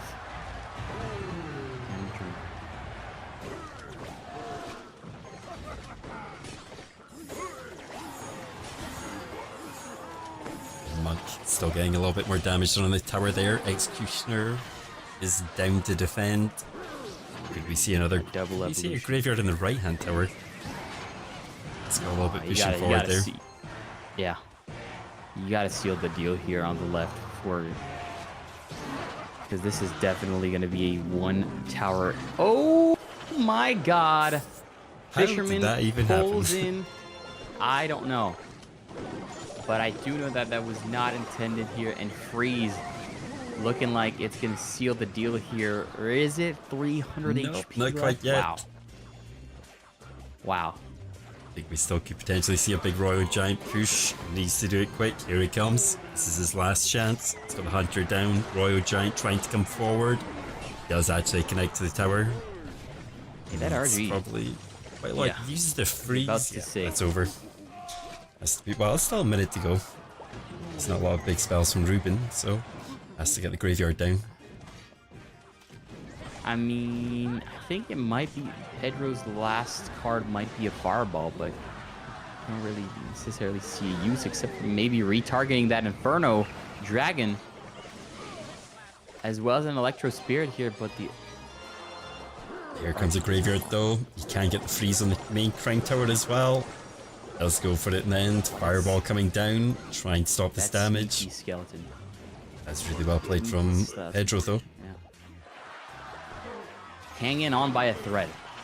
He is. He literally is. Here. And when you're going up against Graveyard Freeze, that is not an easy task to be doing here, and that's going to seal the deal here. Ruben can take game number 1. The graveyard was just too much pressure. It's hard to stop. Didn't really have the solid answers. I don't think he didn't have poison, anything like that in his deck, so graveyard just really hard to stop. He did get the King's Tower activated, but I think it was just a little bit too late. That Fisherman early on just did, obviously just got pulled in and didn't get that early activation.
All right, game number 2 here. Yep, second game, Pedro Rubin, Snowball, right hand side. Could probably see another Goblin Drill deck. On Wow. both players' side, from the looks of things. Both players bringing out the Snowball. I think we're just going to see another game of Goblin Drill placement. Who places it the best? Goblin Drill Sim.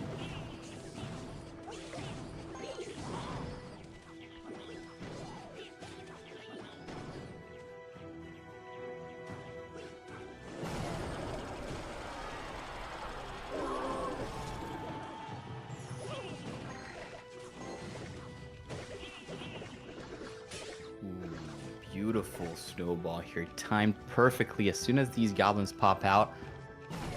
Letting the goblins connect. Beautifully played here by Ruben.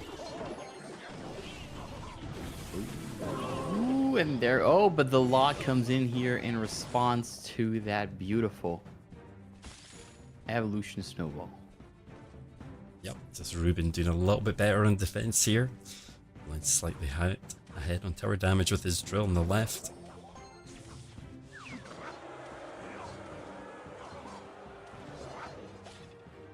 Getting some damage off the right on tower as well with the knight. Tesla not quite blocking it. Drill going down the left now though for Ruben again. Bomber goes down, but probably still going to get a little bit of damage off there. Yeah, that snowball just a little bit too early. Knight's gonna be coming. Boss Bandit coming out for Pedro though, trying to build up some form of a push. Little Prince in the back for Ruben, not a card we've seen today. Wow. And Joe one of goes the on top reasons of being it. it gets directly taken out by the poison. I think the game's frozen. Oh. Alright, we're gonna have to act out the rest of the game. No. I can have a look, see what's happening, I guess. Technical difficulties here. Unfortunate.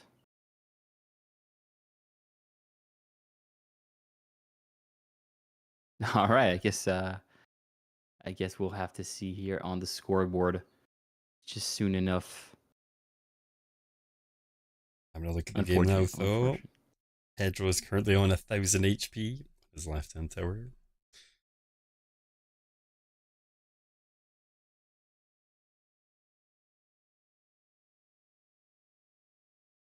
I think this could be Ruben's game though. From the looks of it. I kind of wish I had this plugged up so you could see. Hopefully they just get it sorted pretty quick.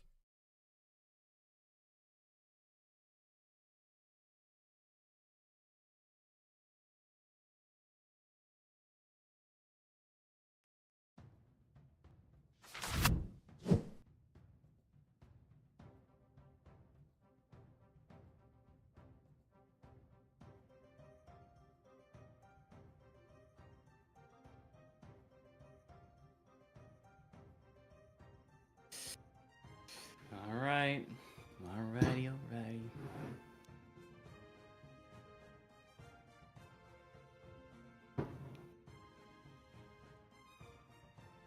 There's something up with the there's something with the iPad or something, so I think they're trying to fix it. I'm not too sure where they're streaming off of actually, but I'm sure it'll be sorted soon. Alright. But Ruben just took the match though, so he wins over Pedro. Here's the final second. There we go.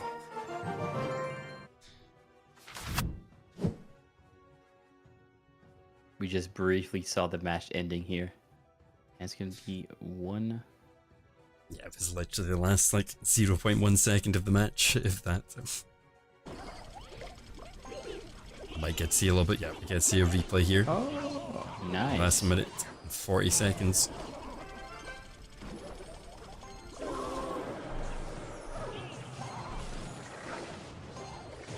It's Moving his head, keeps pressuring with that Goblin Drill.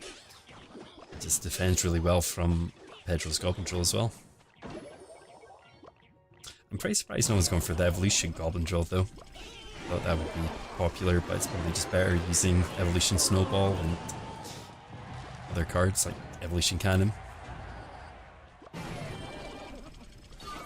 Let's steal the show.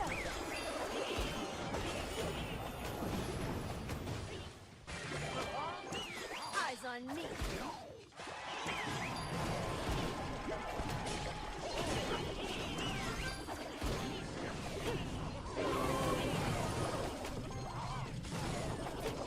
Yeah, here we can see Drill coming in.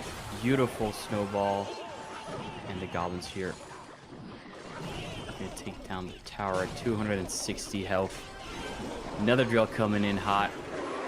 Pair that up with a snowball, and that's going to be GG for Ruby.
So our next match coming up is Clown versus Firkin.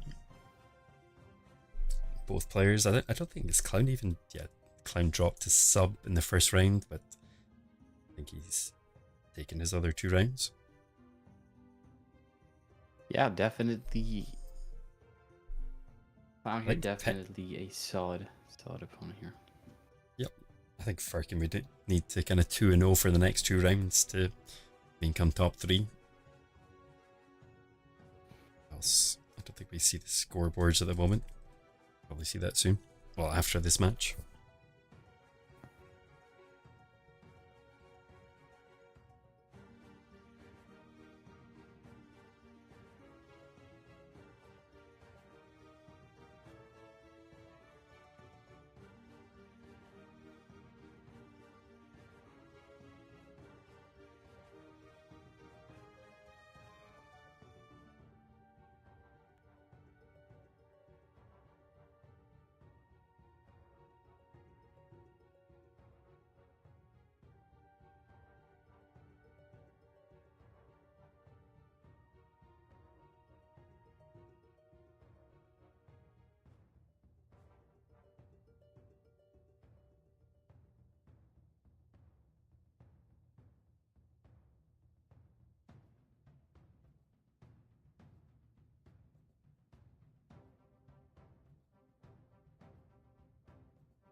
And here we go. Firkin against Khan here. Firkin with his back against the wall.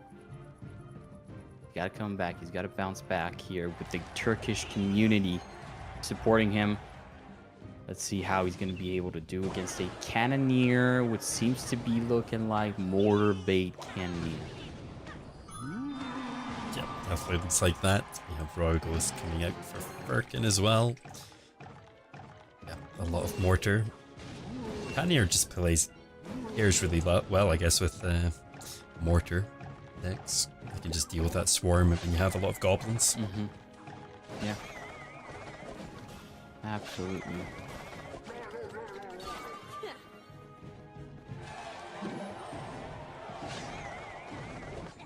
Some pressure coming down from Clown on the right hand side. Don't know if he's going to be able to get the connection off here. I think he actually reconnects us to the boss bandit.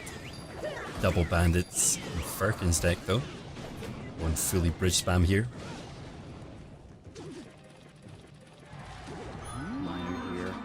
with a Spear Goblin. Gonna be slowly chipping away. And right now, Clown's got double lane pressure. And that Ramride is going to connect and going to deal some serious damage. Firkin taking a solid step towards victory. Executioner in the middle, just clearing everything up as well. Not too much of a problem so far.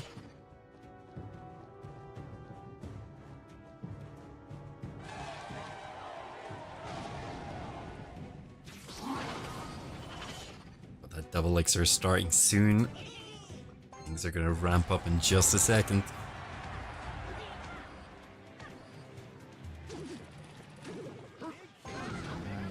Miner here to catch that bandit. And if we're playing it slow, playing it methodical,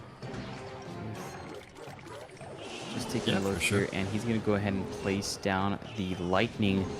Gonna take care of pretty much everything. Royal Ghost actually gonna connect here. Firkin with a tower almost right below 1000 HP, so really taking a solid lead.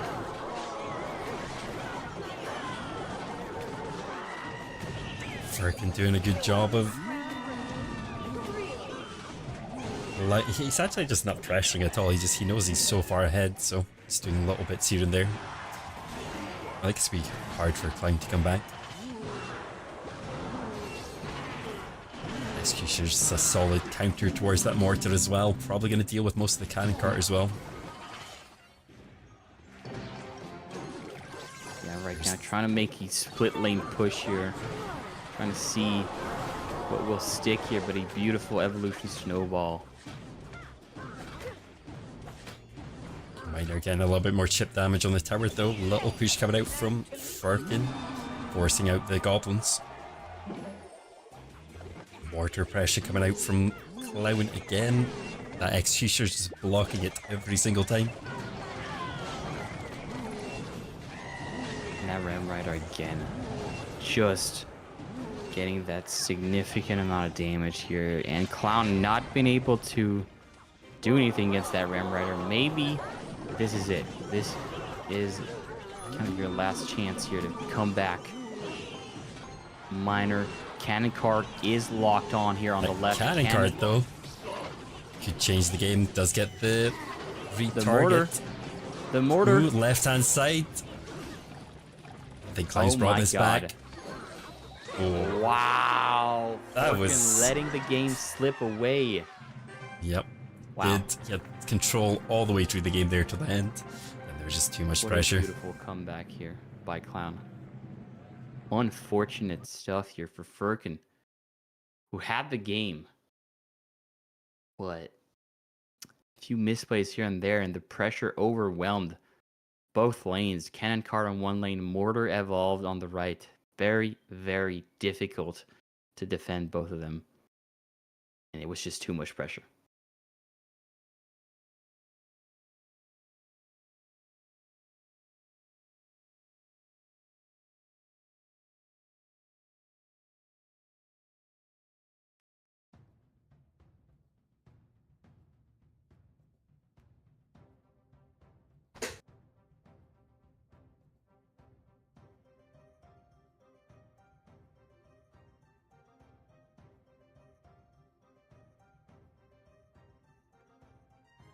And if you haven't done so already, if you want to like and subscribe, it would really help the stream a lot.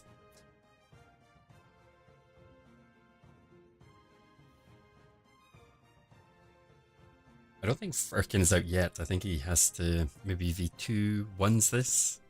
Maybe wins the next round, and I think it depends on other players playing as well. Yeah. We'll see the scoreboards after this, so we'll soon find out how close it's going to be.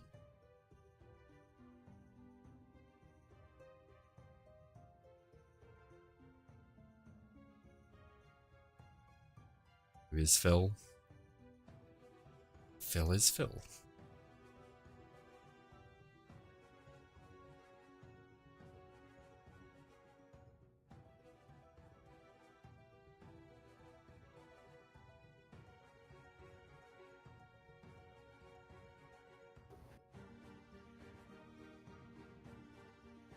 Where is he?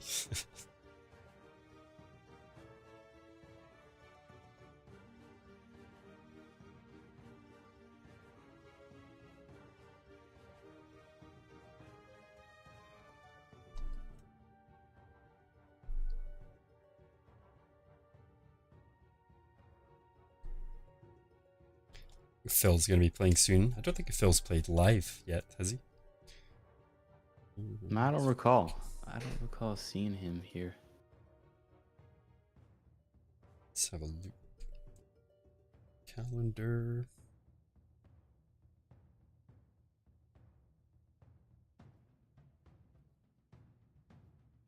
Yeah, I don't think Phil is actually playing on stream at all. Maybe no camera. Yep, probably so.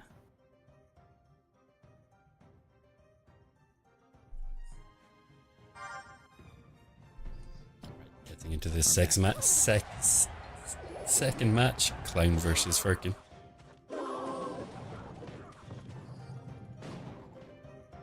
That's right. Bar, barrel, and log exchanged here. Both players looking to see who's going to make the first move. Clown has been solid all the way through though. I don't think I've seen him drop many matches. Playing different decks as well. Could this be the bowler deck he was playing before with Graveyard? Freeze? Looks to be. Yeah. Clown here really enjoying that.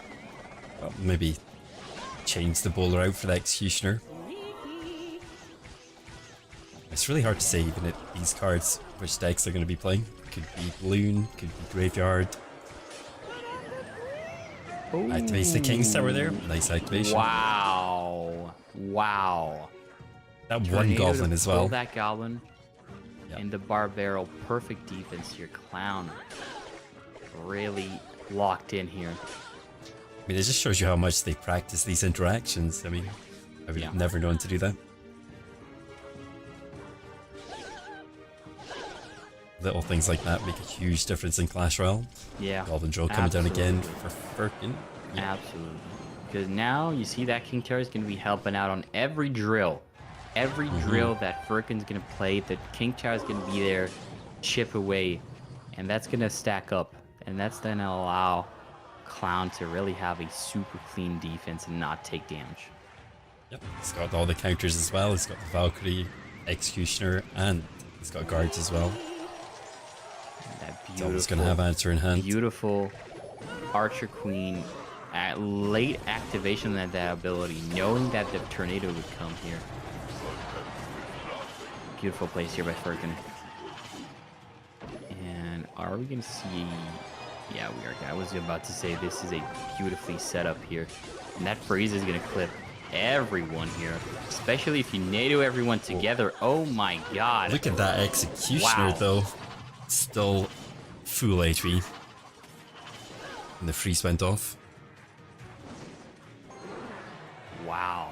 What a beautiful graveyard here. And that is going to be really, really difficult for Firkin here. He's going to need That's all it takes. to pull a miracle. For sure. Don't know how he's going to come back in this one. But you never know if we saw it last game. From Clown. Yeah, Got the freeze down again. freeze. Graveyard. Throwing down by itself. He's literally just throwing down freezes and graveyards now. Yeah. Guess it's the cheapest way to And do it. And the thing is, it's working out pretty well for him, so just Yeah, definitely is at this stage. recognizing what works and continuing applying pressure on it. Rocket coming down left hand side. Yeah, clipping the tower. Don't know if he's going to be able to get enough of them off though. Graveyard coming down again. Does have the guards down, but freeze is just too much. He needs a solid spell to actually take that freeze graveyard down. I think it's hard otherwise. Clown here going to be taking game number 2 and best at 3. Firkin really struggling against that freeze, and honestly, I would I would be struggling as well.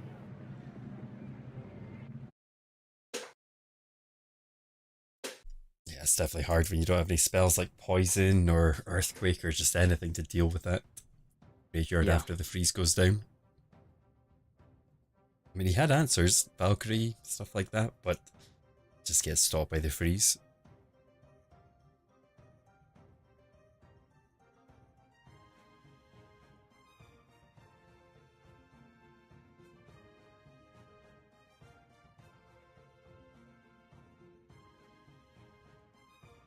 Yeah, very, very difficult game here for Furkin. And now we're going to be heading into round 5.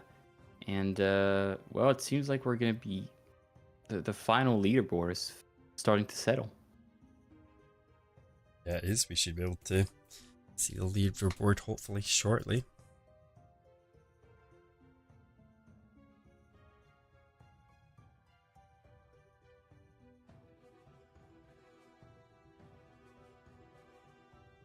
First up, we got Sub versus Ruben, and then we got Pedro versus Clown. I think that is all the matches for today.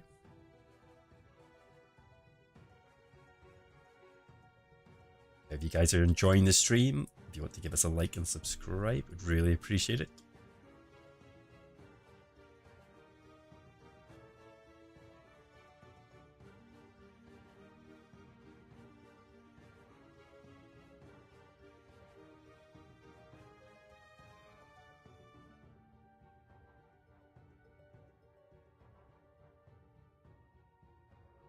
Here we go. Leaderboards are here. Ruben first place, Clown second, Pedro third. Wow. And look at that. 3 players with a triple tie in a way. And as we can see, and as I mentioned at the beginning here, it's going to be a matter of crowns. And Ruben here with that early 3 crown really taking the lead.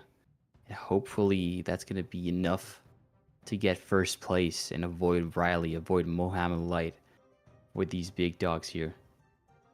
Yeah, I mean, it just makes every player want to play to the end, because I think at some points people used to give up before, but now that they added that in, you just have to play to the end, because points could be different. Right. And right now we're looking here at Phil. I'm sorry, I just looked at Phil here with the 0 victory, 4 losses and minus 10 crowns here. So difficult day. And the thing is, it's difficult to step up against pros, Clash Royale pros. There's a difference between playing on ladder and then coming here on the stages, and Phil here not immune to that.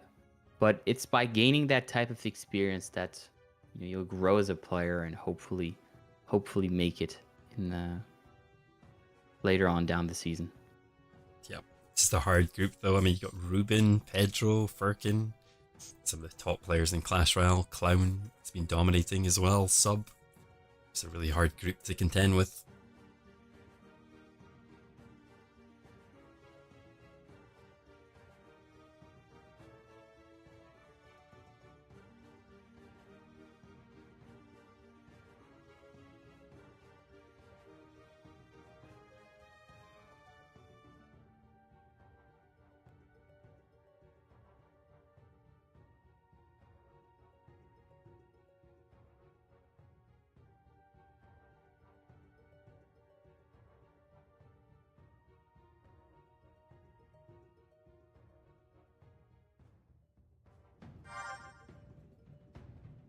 We have Sub versus Ruben, game 1.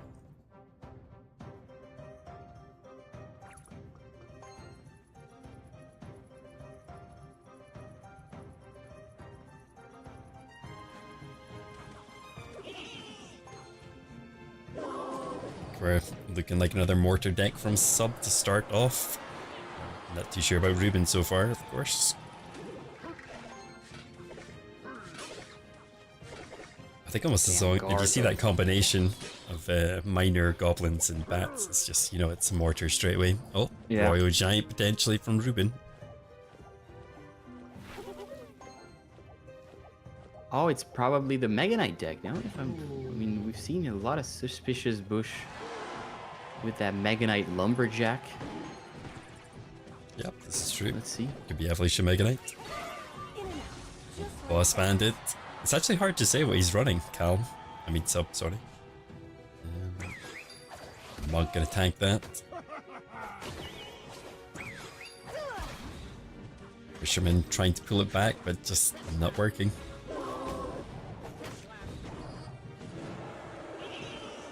It's crazy how much damage the Boss Bandit done to those 2 cards alone, though, including the Monk having his ability as well. Almost sold them both.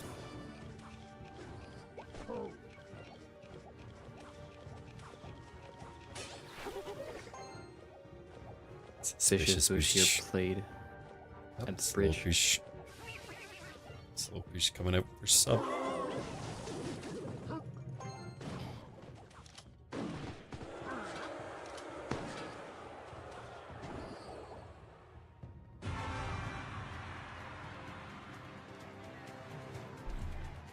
And yeah, double elixir is hit, and both players kind of just staring each other down. And Mega Knight comes down with the Evolved Mega Knight here. That's going to be causing some problems here. But Evolution Hunter is a pretty good answer here. You can be able to pin down that Mega Knight.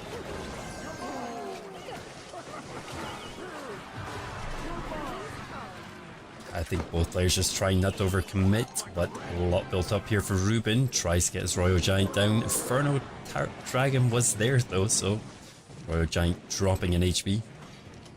Does manage to get a shot off though, surprisingly.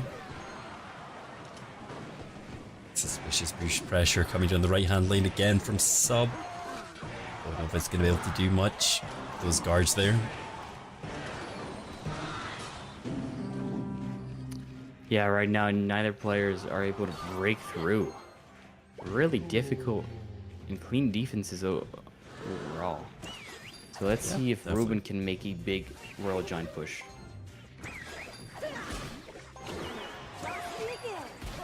I think he's trying to get that built up. The monk is in front this time, so could get it off this time. Inferno Dragon is hard to deal with though, considering he's only got single units. There we go. All the main chess pieces are lined up for a beautiful, beautiful push here. Double And RG 's Inferno gonna Dragons connect. down. RG is connecting with some shots. Yeah, they're going to be exchanging here. RG on the left, on the right. Suspicious Bush really doing a number on the tower and closing the gap. Yeah, it's just definitely constant cheap split lane pressure. You have to deal with it, otherwise it's going to do a huge amount of damage if it fully connects. For 2 elixir, that's a pretty good trade most of the time. That monk though, taking out all the goblins there pretty much by itself. Wow.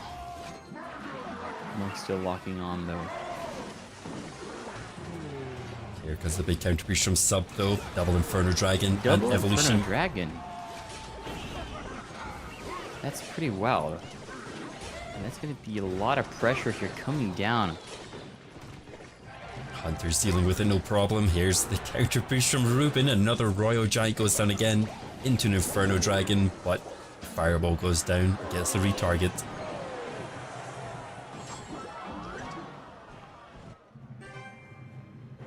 Yeah, Ruben here with a beautiful, beautiful fireball on that Inferno Dragon, resetting it and allowing that RG to break through and take game number 1.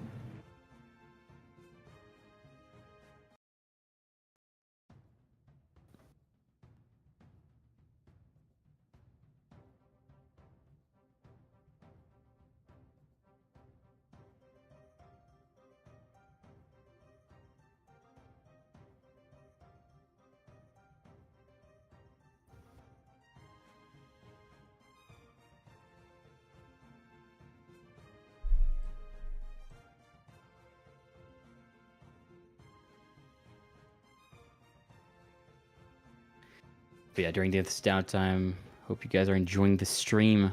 If you are, make sure don't forget to like and comment down below.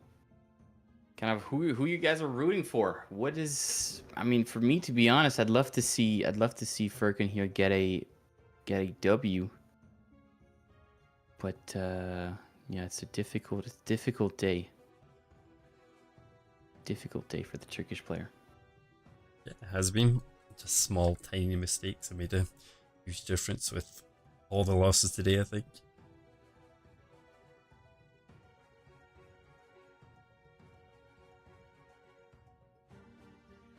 I think he's against Phil for his last match, so won't be too bad. But I don't think we're going to see that one though. I think we're waiting for the second game of Sub versus Ruben, so they should be starting pretty soon.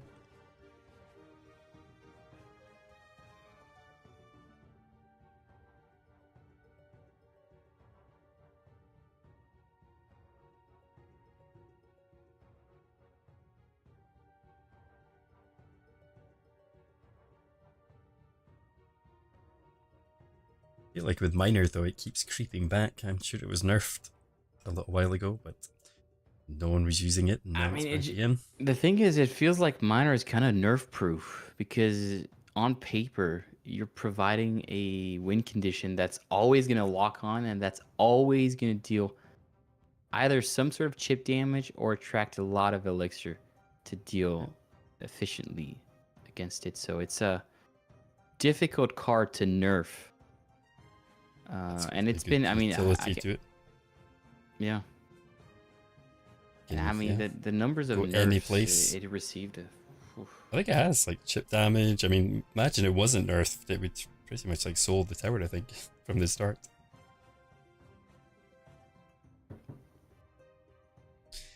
Miner being a really strong card. Only works in certain decks, those cycle decks, mortar decks from the looks of things.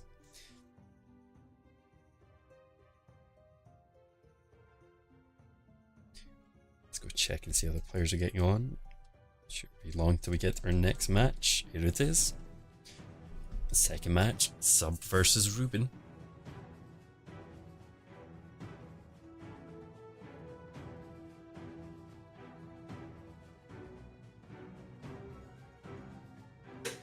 Yeah, both players not making the first move here. And Ruben's going to go for goblins at the bridge. This used to happen a lot more when Golem was more meta. You just couldn't make a play.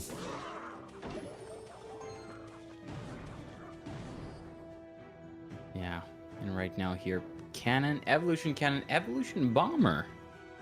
Not an evolution you see every day.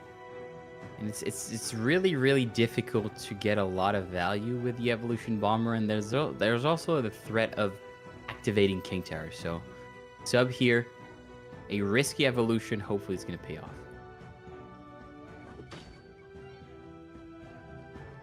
Ruben starting off with Evolution Executioner, and we've got Golden Knight for the answer.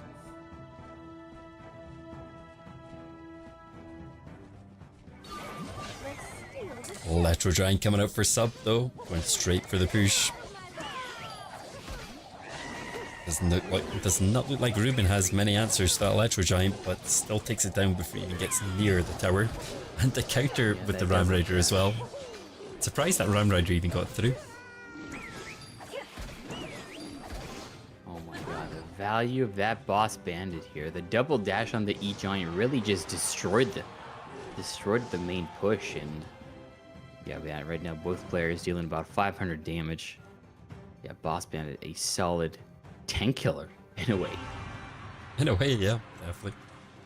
Not quite a mini P.E.K.K.A, but definitely in that region.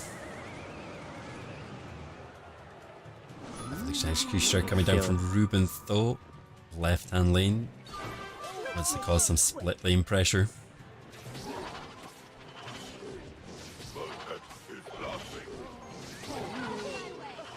Here it comes, Ram Rider down the left, straight into a bowler though. Lightning going off as well. Managing to get good value out of his lightning there, I guess.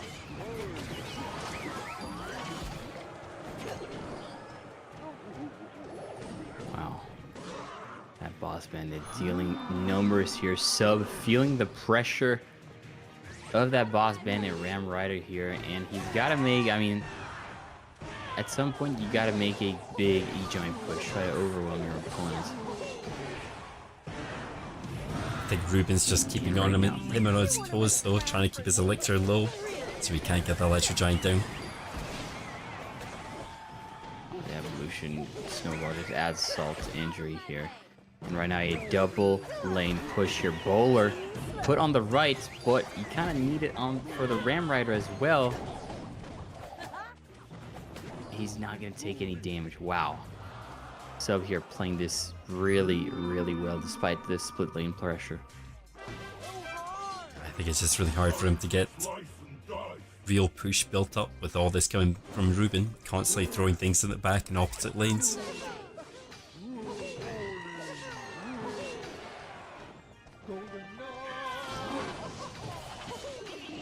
Ram Rider coming forward though. Electro Giant going for the block.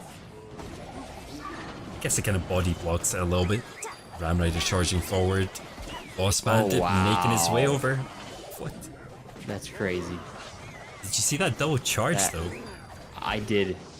And it made her reposition and she dashed sideways and dashed and then dashed back. Yeah, Which it's like she moved an seemed inch. ridiculous. Crazy. Ruben might have this though. He's got some solid defense against sub. The Electro Giant just isn't making his way through.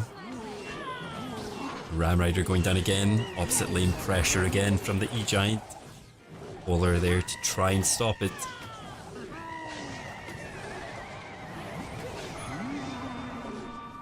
And right now, Sub here really going all in here with these E-Giants at the bridge, but is welcomed by a Lightning. And Ruben here going to be able to take game 2 and the set. Oh! Golden Knight here. Oh, wow. Okay, it was actually a little bit closer than Ruben would have liked, but he still can take the W. I don't think an Electro Giant connected at all to that tower. No. Pretty much the whole game. Boss Bandit was enough to take it down. Yeah, and Ram Rider snaring down that E-Giant just overall. Really, really solid from Ruben. I think Electro Giant just doesn't have enough hit points at the moment compared to other tanks. But we're not really seeing a lot of beatdown decks. We're more seeing cycle decks. But to be honest, mortar decks. I don't mind. I don't mind keeping the E-Giant like that, okay? Because E-Giant metas, man, they are rough. They are rough. So right now we're kind of on the other side of the coin, so we'll definitely take it. Definitely take it.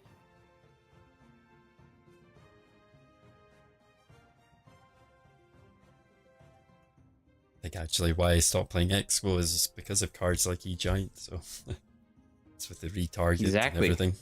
Exactly. It kind of just single-handedly just destroys some certain archetypes. And then, yeah, you just can't really do much.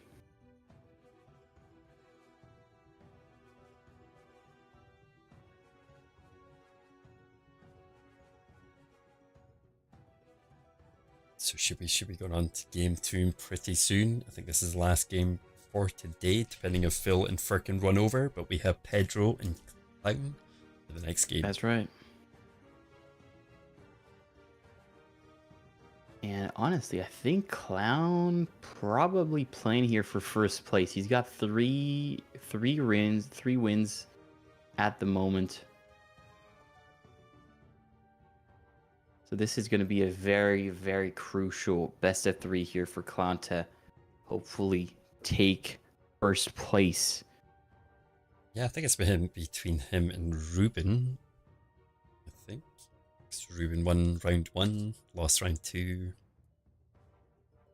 Ruben got round 3, round 4, now round 5. So I think, yeah, Clown actually needs to take this for first place, doesn't he?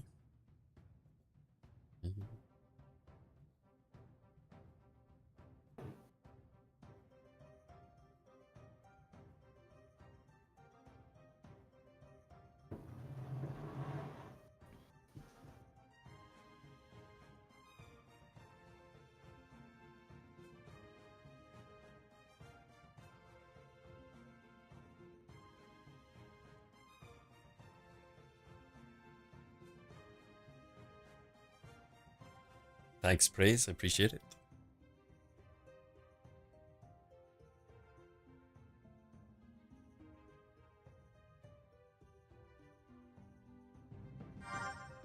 Here we go. First game, Pedro versus Clown. I think, yeah, if Clown wins this, I think he does get first place. Him and Ruben, I think. Very important. Evolution Hunter. Gotta be RG. And here, Pedro looking like piggies. Earthquake Piggies, Archer Queen. Classic deck coming out for Pedro. Classic deck also coming out for Clown as well. Yeah, not taking too many risks. And I mean, taking a look at the matchup here, I kind of prefer to be Clown here with the Monk being able to deflect both the Cannon and the Archer Queen. I don't know if that deck just, I don't know if Clown's deck has answers to that Royal Hogs though, so I think he's just going to take constant damage over and over. Beautiful. Yeah, that beautiful Ice Spirit to kite away the Monk from the Cannon. That was just beautiful. But still going to be in finally connecting. Massive damage. These guards are going to take. Oh, they're probably going to take the tower down. They actually do that. I thought that was solid defense until RG made it through. Wow. It's that Monk ability though, protecting that Royal Giant for so long. Like 80-90% damage reduction. Yeah. It's definitely very, very strong here. And Clown taking a solid option here inside of game number 1. Pedro, he's going to have to make something happen. But the thing is, right now, if you're Clown, you don't want to let that slip. And you're going to play safe defense. And wait for your opponent to make the moves.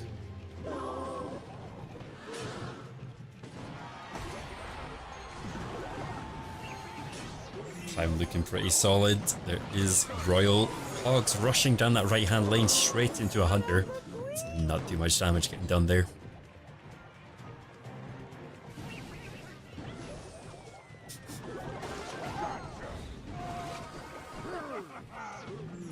Right here, you can see Clown expecting the Royal Hogs. A beautiful Hunter to take down the Piggies, which have a difficult time to break through, especially if you know your opponent can just play full-on defense and expect. So you can see that Hunter again played, making it really difficult for Pedro to break through. And that's going to be game number 1, going in favor of Clown with a beautiful RG push early on to seal the deal. Clown's been playing really solid all along and didn't stop now.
I thought we should be starting pretty soon. We're just waiting for it to start. Will be a couple seconds.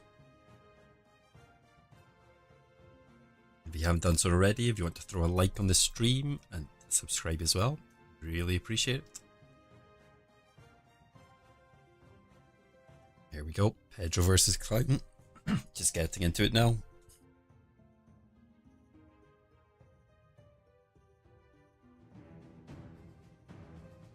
All right. Let's see. Let's see. Could Snowball potentially be the final evolution game today. snowball. That's right. That is right. And Clown here rocking the Cannoneer. We've seen Cannoneer struggle inside of these warm-ups. Let's see that he ends up turning things around here. Boss Bandit on both players' deck.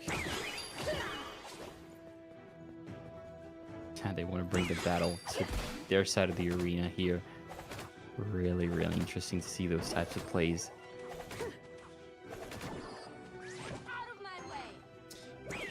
Pedro going for a bit of bridge spam, going Ram Rider up the right, straight up, pulls it to the Goblin Drill actually instead of the cannon. I think that puts him behind slightly in Elixir.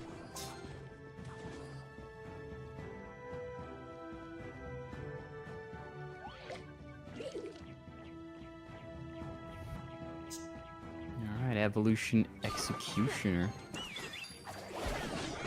Making a comeback, and right now, small counter push coming down the left. Ooh, that was really close. That Boss Bandit almost connected here, but the rogue goes just in time. Take care of that, because that would have been a lot of damage. Yeah, you don't want to let those charges go through. Cannoneer finishes off Pedro's Boss Bandit. Now, if that was the Princess Tower, or if we had the same situation, it's hard to say. Double Elixir starting soon now, though.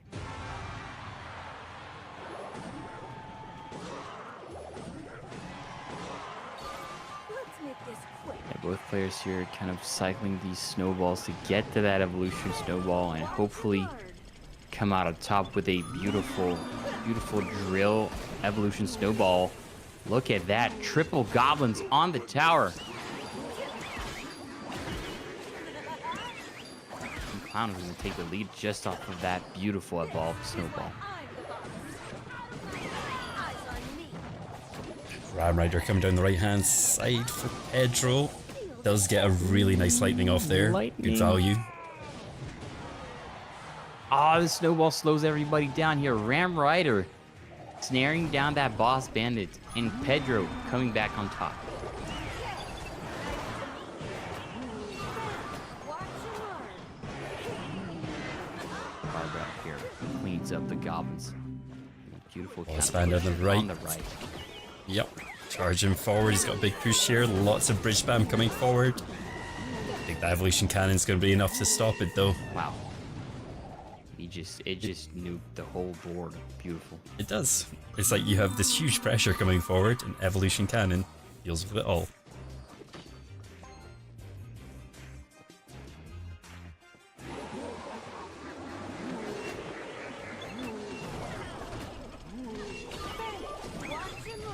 Bandit charging forward into the Boss Bandit.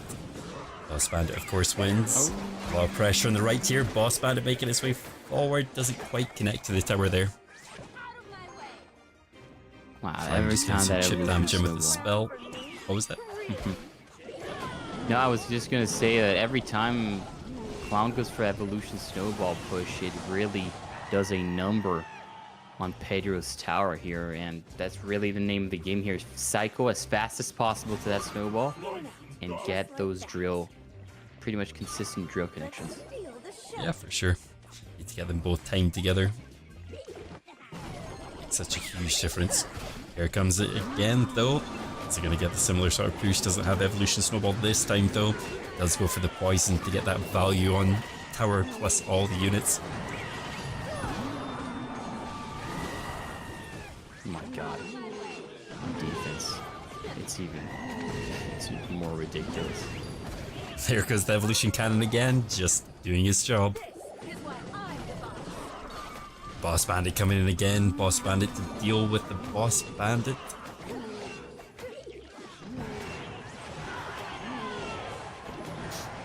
Ram Rider's making his 5 way forward. seconds left. Lightning going down. It Doesn't get on top of the tower. Clown takes it. Well played to Clown. I think Clown gets first place then. It must be Ruben or Clown. It's gonna be a matter of crown towers. Or Sure, yeah. either. Yeah, well, let's check here the final leaderboards here. Clown, really solid performance overall in this group stage. You gotta really underline that, and really just having a great time here. I think he is, yeah. This is Clown. just easy mode for him. Another day for Clown. Exactly. Exactly. No pressure. So There we Firkin go. beat Phil 2-1. Edro against Clown, so Clown wins. Ruben takes it as well, so it's definitely between Ruben and Clown. I think they both dropped a set, so but they've all run 4 I rounds. think I the think thing so is, what's going to be the difference? I think at Ruben, at some point, he got a 3 crown, which really, I think, is going to carry. Yeah. I think it's going to carry over. Depends how much Let me games check they've lost here. as well, because we're looking at a lot of like 2-0s. So I don't know if that obviously matters as well. How many have you lost? So I'll just get calculated up now, I'm assuming. So we'll see the final results in a second. That is all the matches for today finished. So yeah, appreciate everybody stopping by and watching. So with some awesome matches today, I learned a lot about Clash Royale again and the new meta. Yeah. Just showing some beautiful decks, and again asserting the dominance of the boss bandit. Just overall, really, every time it was used, I'd be really curious to see the win rate in at least this warm up, but also overall in the game, seeing how strong the boss bandit really is.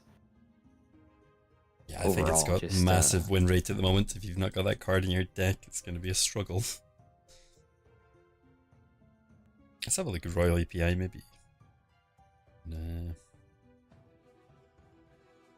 Maybe they have the win rates at the moment. Card usage. So while we wait for the final scores to get up.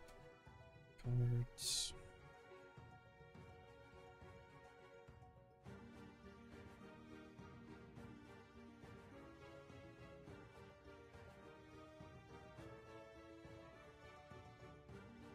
There the we go, final. Clown. How- Wait, hold on. I mean- think Ruben here might actually be first. I think he is. Taking He a has look more at the crown crowns. towers. It's hard to say though. I don't know why Clown would. But yeah, looks like Clown is first, potentially. Maybe Ruben first. Maybe it's just draw first. Pedro second. Firkin fourth. Phil, Sub, sorry, fifth. And Phil sixth. But yeah, Evolution Executioner is one of the highest usage rate, but Boss Bandit is in place 9, so that's got a really high win rate as well. A lot of people, that's just Grand Challenge though. But yeah, I think that is it beautiful for games today's here stream.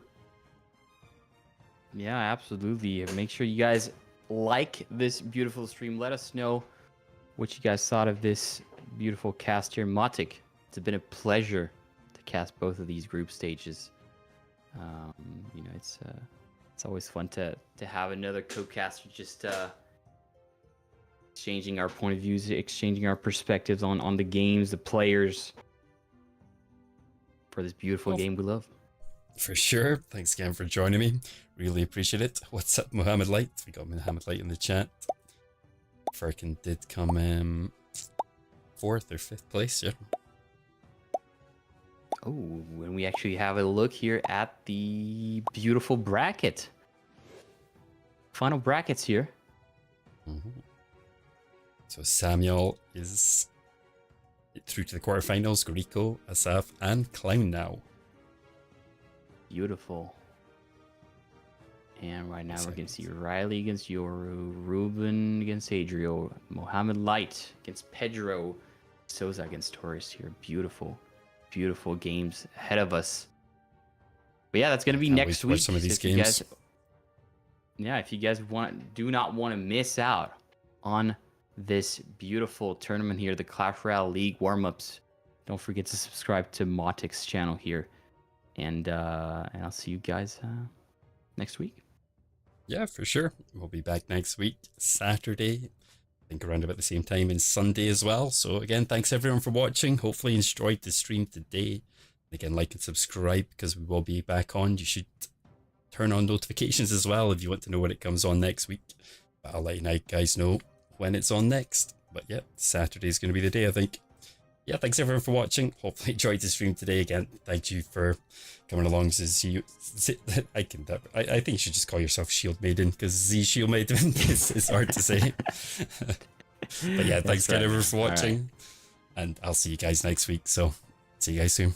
Bye-bye.